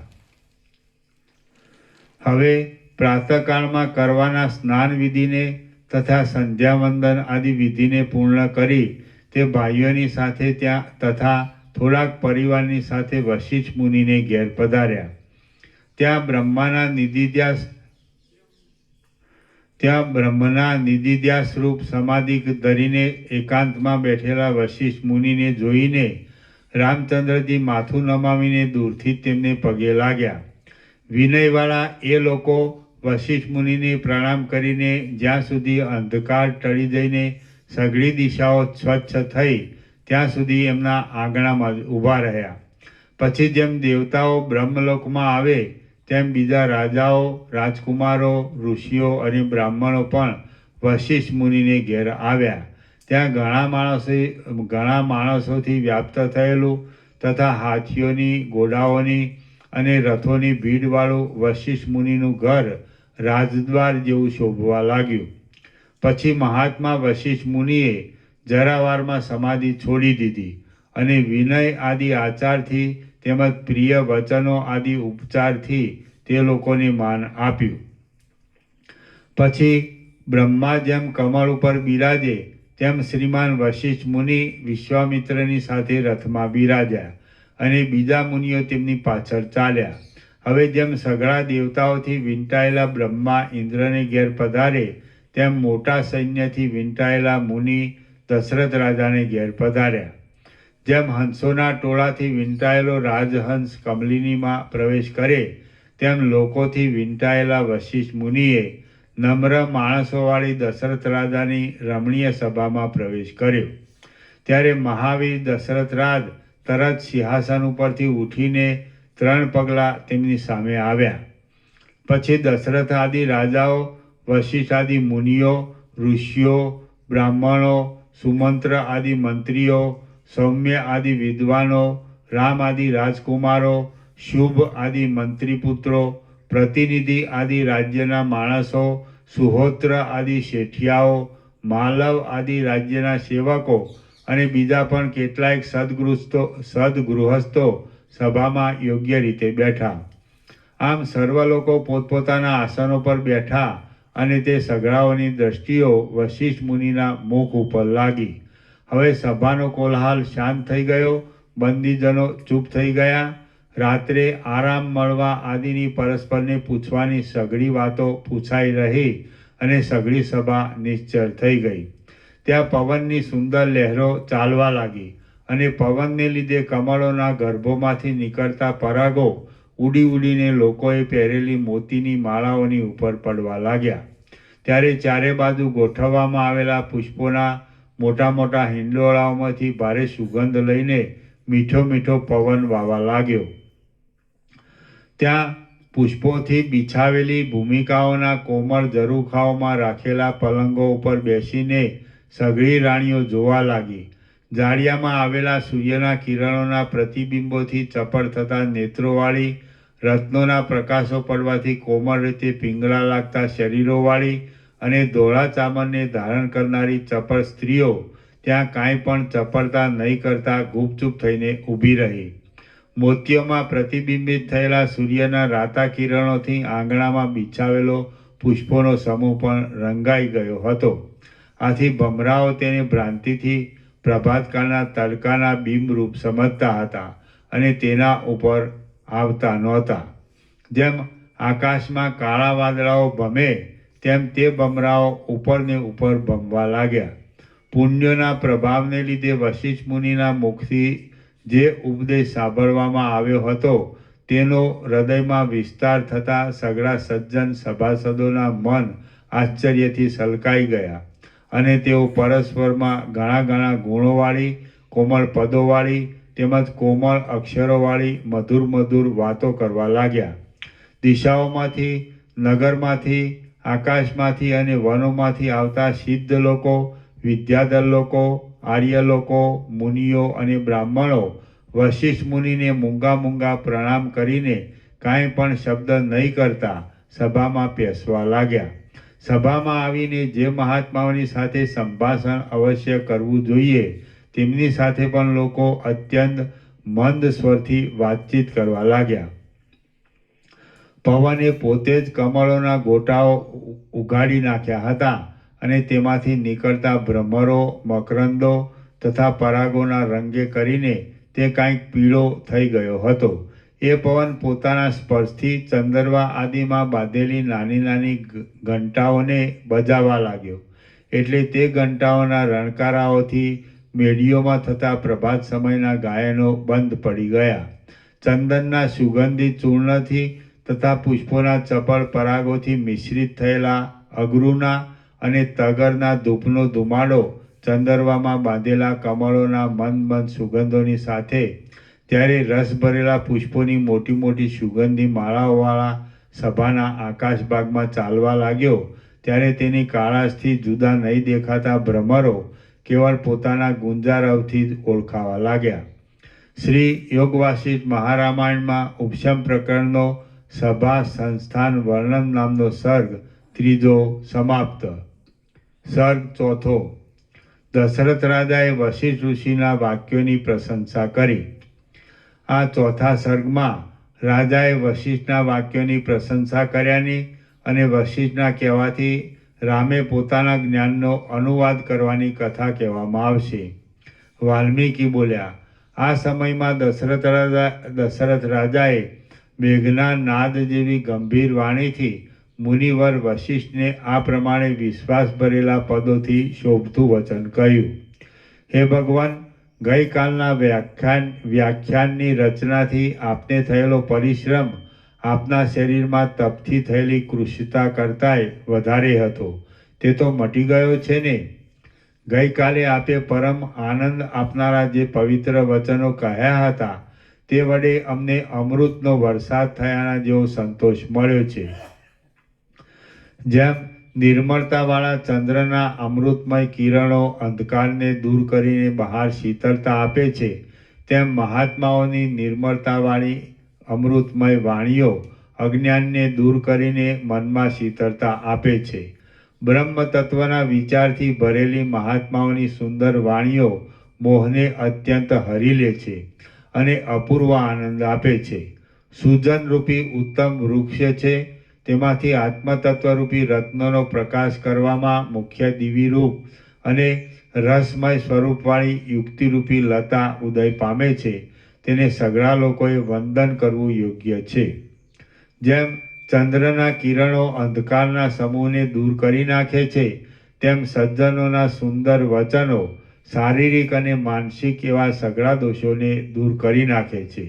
હે મુનિ, જેમ શરદ ઋતુમાં કાળા વાદળાઓ પાતળા પડી જાય છે, તેમ આપના વચનોથી અમારા તૃષ્ણા તથા લોભ આદિ સાંસારિક બંધનો પાતળા પડી ગયા છે. જેમ જન્માંધ લોકો પણ સિદ્ધ રસરૂપ અંજન મળવાથી દ્રષ્ટિ પામીને સુવર્ણને જોવા લાગે છે, તેમ જન્મના અજ્ઞાની અમે પણ આપના ઉપદેશરૂપી અંજન મળવાથી જ્ઞાન દ્રષ્ટિ પામીને નિર્દોષ આત્માને જોવા લાગ્યા છીએ. અમારા હૃદયરૂપી આકાશમાં સંસારની વાસનારૂપી વૃષ્ટિનું જે ઝાકળ હતું તે આપની વાણીરૂપી શરદ ઋતુ પ્રાપ્ત થવાને લીધે પાતળું પડવા લાગ્યું હોય એમ જણાય છે. હે મુનિ, આપના જેવા મહાત્માઓની વાણીઓથી જેવો આનંદ મળે તેઓ કલ્પવૃક્ષની મંજરીઓથી કે અમૃતના સમુદ્રની લહેરોથી પણ મળે નહીં. હે રામ, જે દિવસ મહાત્માઓની સેવામાં જાય તે દિવસ પ્રકાશવાળો છે. બીજા સઘળા દિવસોને અંધકારથી ઘેરાયેલા સમજવા. ફરીથી હે રામ, જે દિવસ મહાત્માઓની સેવામાં જાય તે દિવસ પ્રકાશવાળો છે. બીજા સઘળા દિવસોને અંધકારથી જ ઘેરાયેલા સમજવા. હે કમળપત્ર સરખા નેત્રોવાળા રામ, હવે તો પ્રસન્ન થઈને બિરાજેલા આ વશિષ્ઠ મુનિને સંપૂર્ણ રીતે ચાલતો વિષય પૂછ. દશરથ રાજાએ એ પ્રમાણે કહ્યું ત્યારે સન્મુખ બેઠેલા ઉદારચિત્ત મહાત્મા વશિષ્ઠ મુનિએ રામને નીચે પ્રમાણે કહ્યું. વશિષ્ઠ બોલ્યા, હે રઘુકુળમાં મુખ્ય ચંદ્રરૂપ, હે મહાબુદ્ધિમાન, હે રામ, મારા કહેલા વાક્યોનો અર્થ તમારા સ્મરણમાં છે ને? એ વાક્યોના અર્થનો તમે પૂર્વાપર વિચાર કર્યો છે ને? હે શત્રુઓને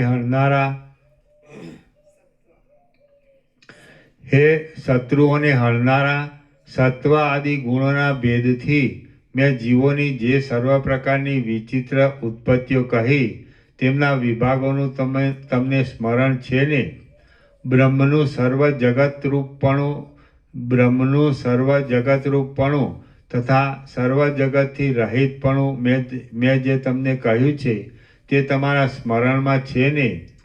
તમે તે પ્રમાણે બ્રહ્મ સ્વરૂપ ચોખ્ખી રીતે સમજ્યા છો કે તમે આ અનિર્વચનીય જગત જે રીતે સર્વદા બ્રહ્મરૂપ છે તે તમારા ધ્યાનમાં છે ને? હે સારા ઉપદેશોના મુખ્ય પાત્રરૂપ રામ, આ જગત જે પ્રકારે સર્વશક્તિઓવાળા પરમાત્માથી ઉત્પન્ન થયું છે તે પ્રકાર પણ મેં કહ્યો છે, તેનું તમને સ્મરણ છે ને?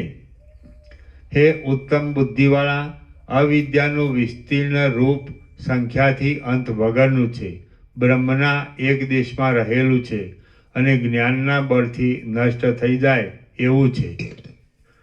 તે વિશે મેં તમને જે કહ્યું છે તેનું તમને સંપૂર્ણ રીતે સ્મરણ છે કે જીવ કાંઈ કોઈ બીજો પદાર્થ નથી, પણ જે ચિત્ત છે તે જ જીવ છે. એ વિષય લક્ષણ આદિના વિચારથી મેં પ્રતિપાદિત કરેલો છે તેનું તમને સારી રીતે સ્મરણ છે ને? હે રામ, ગઈકાલના વિચારનો સઘળો વાક્યાર્થ તમે રાત્રે વિચાર્યો છે અને હૃદયમાં રાખ્યો છે ને? હે રામ, ગઈકાલના વિચારનો સઘળો વાક્યાર્થ તમે રાત્રે વિચાર્યો છે અને હૃદયમાં રાખ્યો છે ને? ઉપદેશ જો વારંવાર વિચારવામાં આવે અને હૃદયમાં સારી પેઠે સ્થાપવામાં આવે તો જ ઉત્તમ ફળ આપે છે. જે પુરુષ અનાદરથી ઉપદેશના અર્થને મનમાં ધારણ કરે નહીં તેને તે ઉપદેશ કાંઈ પણ ફળ આપતો નથી. હે રામ, જેમ તમે મોટા હૃદયવાળા હોવાથી મોતીઓને કંઠમાં રાખવાને યોગ્ય છો, તેમ તમે શુદ્ધિ આપનારા મારા સ્પષ્ટ વચનોને પણ હૃદયમાં રાખવાને યોગ્ય છો. વાલ્મીકી બોલ્યા, એ પ્રમાણે બ્રહ્માના પુત્ર મહાત્મા વશિષ્ઠ મુનિએ બોલવાનો અવસર આપ્યો એટલે રામચંદ્રજી તેમને નીચે પ્રમાણે કહેવા લાગ્યા. રામ બોલ્યા, હે સઘળા ધર્મોને જાણનારા મહાત્મા મુનિ, હું વિસ્તીર્ણ બુદ્ધિવાળો થઈને આપના વચનોના અભિપ્રાયને સમજ્યો. એ આપનો જ પ્રભાવ છે. આપ જે કહો છો તે સઘળું તે પ્રમાણે જ છે.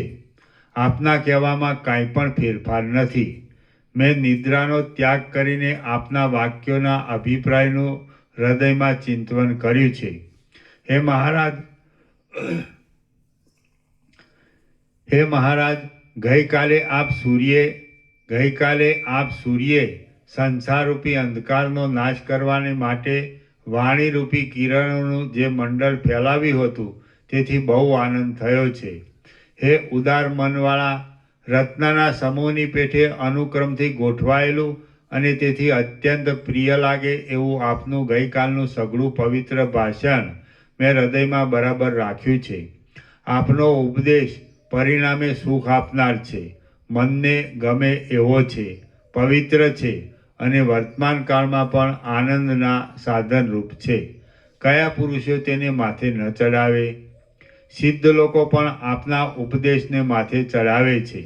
જેમ શરદ ઋતુમાં વરસાદના ઝાકળને તોડી નાખતા દિવસો નિર્મળ થાય છે, તેમ આપની કૃપાથી સંસારરૂપી આવરણને તોડી નાખતા અમે નિર્મળ થયા છીએ.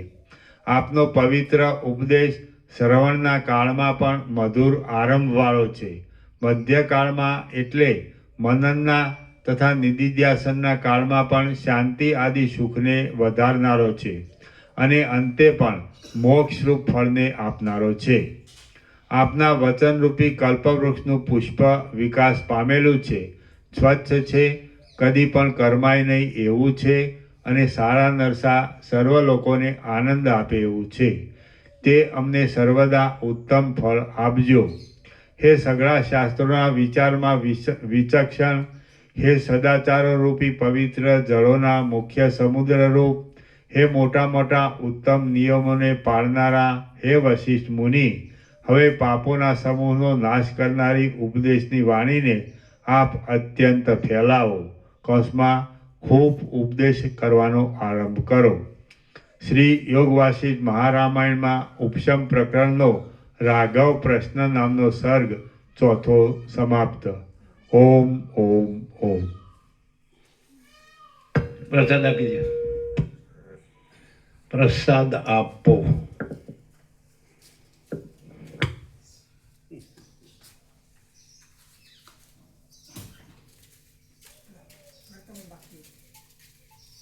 પાનો નંબર 557.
એ સીટ તો અનુકૂળ છે ને?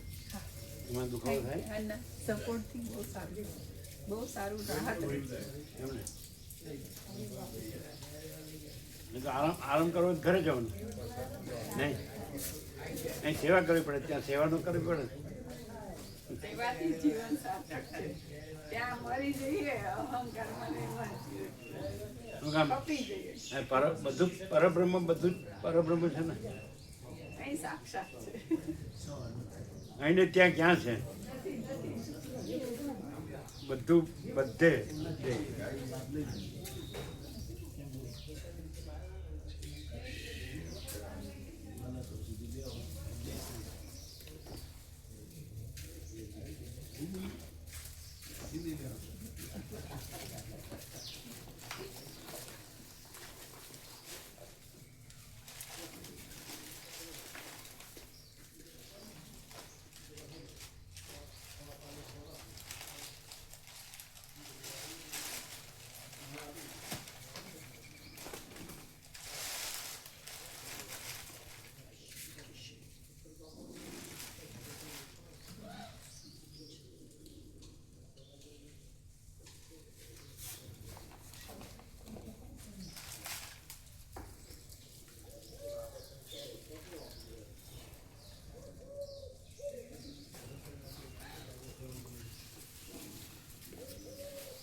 એ પેલા ભગાપ્રભુ જવાનું હોય ત્યારે સેવા આપી દેજો બધી.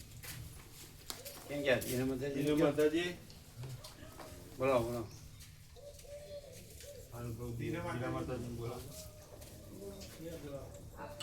આપોમાં રહેજો સાથે મામા પ્રભુ. ભગાપ્રભુને બધી સેવા આપી દો. હા ભગા તમે લેવા 40 આનંદ પ્રભુ 40. આ તમારા 8,000 જોડે રાખીને ભગા પ્રભુ આ જોશીલ પ્રભુ ત્યાં હતા ત્યાંથી મોકલાયા.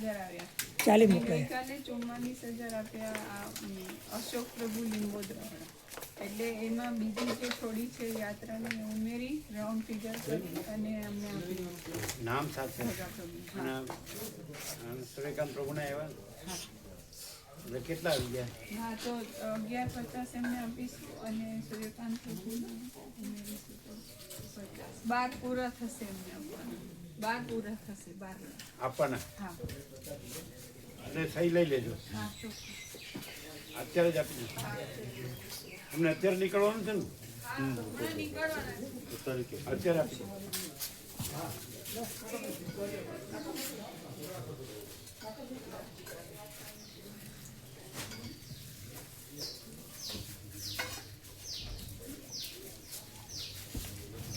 પ્રસાદ લેવાનો છે? નથી લેવો? લઈને આવ્યા? તો પછી લ્યો. ના સવારમાં લઈને આવ્યો સવારમાં પ્રસાદ લઈને તો અહીં છે પ્રસાદ. ફૂલ બનાવ્યો છે. પ્રસાદ લઈ જાઓ સંભાળી પ્રસાદ બનાવેલો પૂરી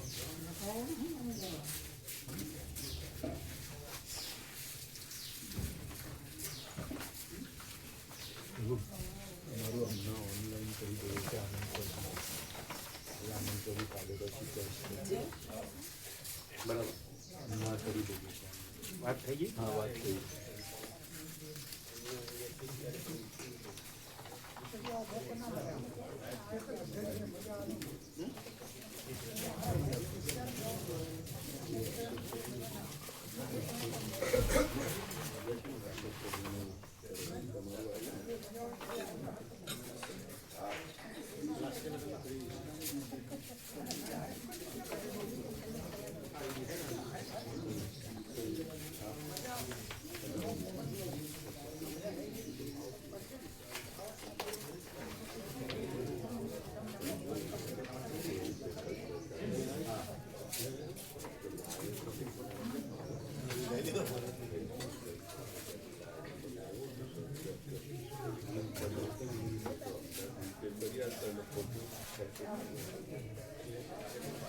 નવું સુધારેલું લિસ્ટ આપ્યું? આવી હમણાં જ આવ્યું. હમણાં આવી ગયું મને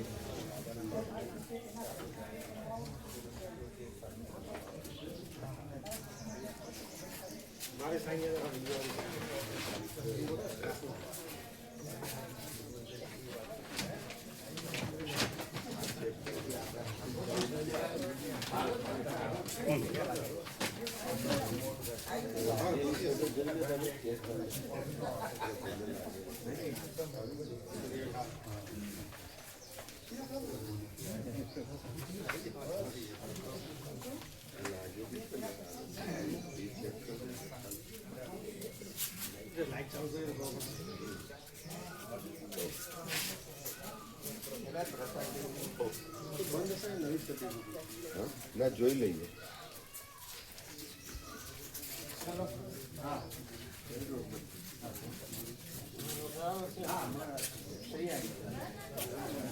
બીજા 500 બનાવવાના આ બધા અપાઈ ગયા. પત્રિકા 500 શું કીધું?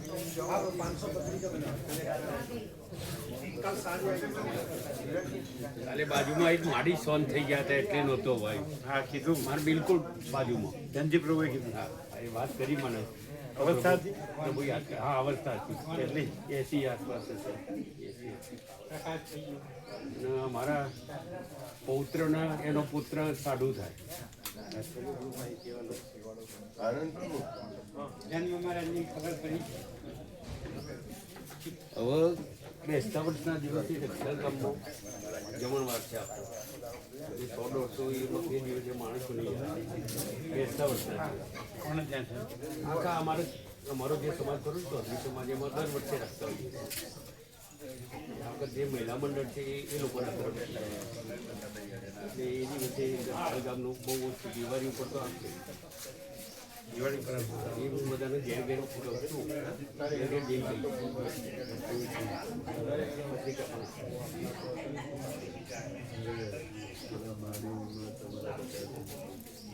દિવાળીમાં જે કિચનના વેપારીઓ છે એ લોકો લક્ષ્મી પૂજનમાં ને એ બધા માને છે. એટલે એ લોકોને કીધું કે અમારે તે દિવસ નહીં અવાય. લક્ષ્મી પૂજનને વેપાર ને એ બધું કરે દિવાળીના દિવસ. એટલે એ લોકો એ દિવસે નહીં અવાય અમારે. એ કેટલા છે એ લોકો 25 આપતા હોય છે. એટલે કુલ કેટલા ગણું ને એ 100 125 કરે. ના આવે એવા કેટલા 150 બધા. 50 પેલા જમણવાર વાળા એ બધા 150. વેપારીઓ આવે છે લગભગ એ બધા 150 ઓછા. બેસતા વર્ષના દિવસે દિવાળીના દિવસે તો 50 બાકીના બધા દિવાળીના દિવસે બધા આવશે. પ્રયત્ન કરીએ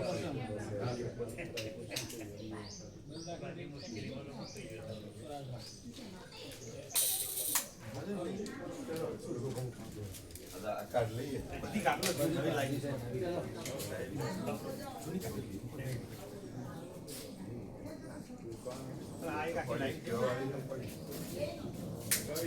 જો એ બધું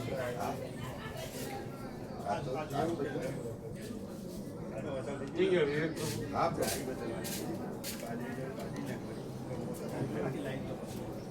અત્યારે બધું થોડું કેવું કે બેસતા વર્ષે અમારે સમાજના જમણવાર હોય એટલે 150 ઓછા આવશે. હા એટલે બેસતા વર્ષના દિવસે પેલું મહિલા મંડળ રાખે છે હા ખાલી રખ્યાલ પૂરતું બાકીના તો બધા ભાવિકો એટલે દિવાળી આવે હા એટલે 150 ઓછા આવશે એવું. દિવાળીના દિવસે ખરે બેસતા વર્ષે હા બેસતા દિવસે 150 ઓછા આવશે. એ કરવું પડે અને એ દિવસે સામેત્રીમાં જમણવાર બેસતા વર્ષે. હા બેસતા તો એ ગોબરું સામેત્રીમાં છે ને જમણવાર બેસતા વર્ષે એ ગોદરપુર કીધું આ લોકોને બેસતા વર્ષે એમને માઈ મંડળ છે ને જમણવાર કરે છે એટલે 150 ફોન આવ્યો તો પેલા જયરામ હા બેસતા વર્ષે અને સામેત્રીમાં ખરું ને જમણવાર ખ્યાલ ગામમાં હોય તો સામે એ પૂછી લઈએ પૂછી બેસતા વર્ષે હમણાં ગોદરપુર કીધું તપાસ કરી લઈએ સામેત્રીની કે જે માઈ મંડળ છે જમણવાર કરે છે એટલે 150 ઓછા આવશે બેસતા વર્ષે. બેસતા વર્ષે દિવાળી તો આવશે દિવાળી તો બધા લાભ લે દિવાળી લાભ લેશે ફૂલ દિવાળી આવશે એટલે અહીંના છે ને એ બેસતા વર્ષે 150 ઓછા આવશે. દિવાળીનો આપણે કેટલા પ્રસાદ રાખ્યો છે દિવાળી દિવાળીમાં 400 બનાવવાના 500 લઈ શકે. 500 લઈ શકે. થઈ ગયું દિવાળીના આજુબાજુના બાળકો બેસતા ના હા પણ એ જે રાખ્યું હતું એ 800 નું ન રખાય. એમાં પણ 700 હા એટલે બેસતા વર્ષનું 600 નું રખાય. પણ આપણા ભાવિકો આવવાના ને પાછા. બેસતાના દિવસે તો બધા પ્રભુ આવવાના જે પણ રેગ્યુલર અહીંના 150 ઓછા આવશે ને. હા એ રહેશે શું મામા એ કોદર પ્રભુ કીધું એ લોકોનું માઈ મંડળ છે ને જે એ બેસતા વર્ષે જમણવાર કરે છે આખા ગામ એટલે 150 ઓછા આવશે. એટલે 800 નું રાખ્યું છે. 700 બને છે હા, ચાલે. ચાલે 750 બને તો ચાલે હા 750 હા 700 રાખ 700 રાખો. અહીંના આવવાના 800 લઈ શકે એવું. આપણે 600 પરસેન્ટ ના ના બેસતાના પ્રભુ 700 બરાબર. આપણો એનો પરસેન્ટ આપણે 600 નો બનાવીએ એમાં હારી 800 આરામથી છે 150 વધારે જવી જ છે પેલો ચાલુ કરી બેસતા શીરો કરતું લઈ નાખે હવે. એટલે આનો પરસેન્ટ આપણે વધારે આપીએ તો વધારે અમુક ટાઈમ તો વધારે બગડે જ છે નહીં ખાતા મૂકી શીરો પ્રસાદ રાખો ને ચાલુ બની જાય મેલ નહીં દેતા તો તમે બોલો ના હોય ના, ના, એ ના practical. નહીં કહેતા એ પ્રેક્ટિકલ બગડે છે કારણ કે આ લોકો 150 ઓછા આવવાના છે એટલે 700 સારું કેટલું રાખો 700 700 નો રાખ. સાંભળો એ તો વ્યાપકમાં અપાય ને પછી વ્યાપક એટલે 700 નું રાખો ને 800 લઈ શકે. એ તો બહુ થઈ ગયું બહુ થઈ ગયું કારણ કે આ તો 150 ઓછા હોય ને એટલે હમણાં તો લાગે 500 જ આવશે. કરે પછી બીજું વાયરિંગ બળી જાય ને વધારે ન આવે 400 500 આવશે. 700 એટલે પછી વ્યાપકમાં આવવાના અપાય છે ને આપણે આપી દઈએ ના લાગે સરસ બધાનો પ્રસાદ વ્યાપક બધો સારો પ્રસાદ અપાય. દિવાળીમાં તો દિવાળીમાં 300 જ રહેવાના 400 બરોબર 400 માં 500 લઈ શકે એટલે બરોબર છે ને. 500 થશે દિવાળીમાં પ્રભુ ઓછા ભાઈ દિવાળી દિવસે ઓછા આવે ભાઈ હા એટલે 400 નું કર્યું છે બરોબર. એમાં 500 લઈ શકે 400 બરોબર. આ લોકો આવશે દિવાળીમાં આ લોકો આવશે. દિવાળીમાં આવશે હા હે દિવાળીમાં આવવાના રખ્યા ખ્યાલ આવે ત્યાં આપી દઈએ. એટલે આપણે આપણે બેસતા વર્ષમાં કેટલો કરીએ 700નું કરવું છે 700-800 માં બરાબર 700 બનાવી 800 હા 800 લઈ શકે અમારે વસ્ત્રના ઘણા ઓછા છે. પ્રહલાદ પ્રભુને ફોન કરજો પ્રહલાદ પ્રભુ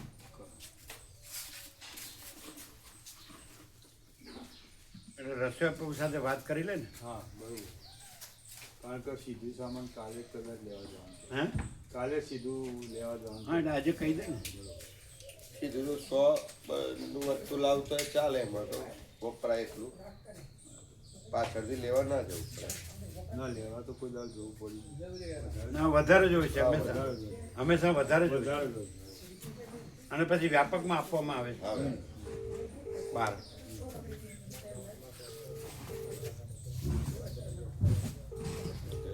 આ સિસ્ટમમાં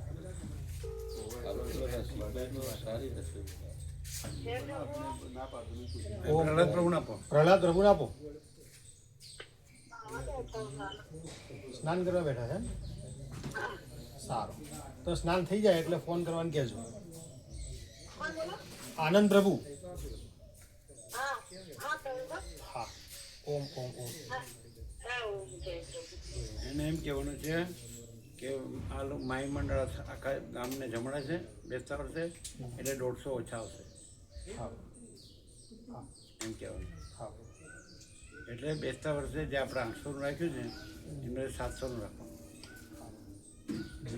બરાબર હા દિવાળી તો બરાબર છે હા 400 દિવાળીનું 400 કીધું ને 500 લઈ શકે અને બેસતા વર્ષે 700નું કહેવાય એટલે 800 લઈ શકે વધે તો આ લોકો વ્યાપકમાં આપી આવે છે જી પ્રભુ.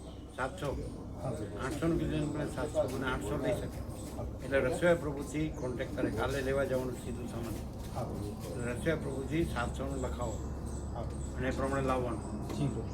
બરાબર પણ અમને કન્ફર્મ કરજો હા પ્રભુ. ફોન આવે એટલે હા પ્રભુ.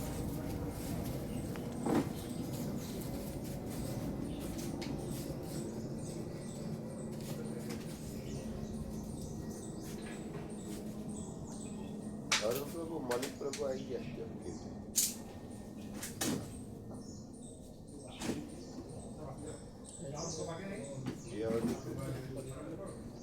અરુણ પ્રભુ પેલા પંકજ નહીં પ્રવીણ પ્રભુ પ્રવીણ પ્રવીણ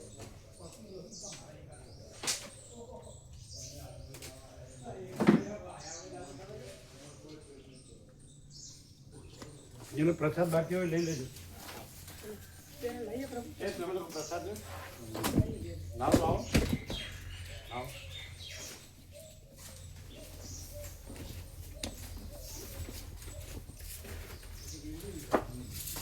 લઈ લેજો હા હા પ્રભુ હા લઈ લો તમે સફરજન ત્યાં આપ્યા હતા પ્રભુ અહીંયા વેચ્યા બધા અહીંયા આપ્યા એ લેજો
વકીલો પોલી ખાવાના છે સર્વત બધા વકીલો કઈ મોકલી દે લાવો 10,000 લાવો 15,000 લાવો 25,000 આપણા વાડી પેલા ફોન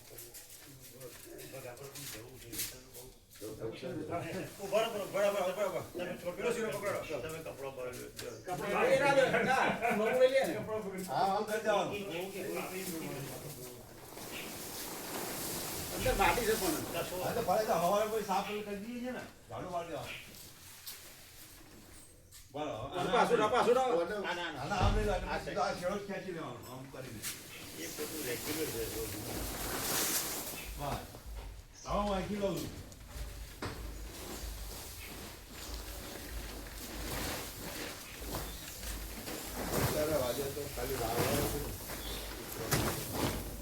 ડબલ નહીં વાળવાની કંદા લઈ જાય એટલે એક જ સાડી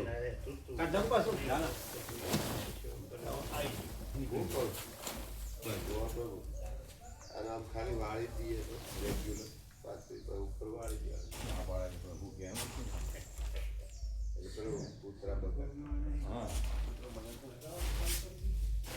કેટલા મિનિટ આ હોય લેવડો જરો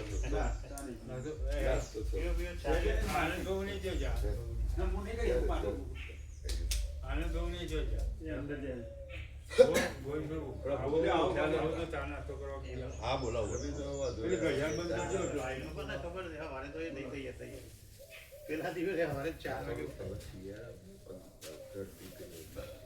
થોડો ટાઈમ ફેરફાર થાય રજા રાખીશું 8 રવિવાર રહીએ કટી વાત હા થોડો ટાઈમ આ તો આવવાનું ધારું નથી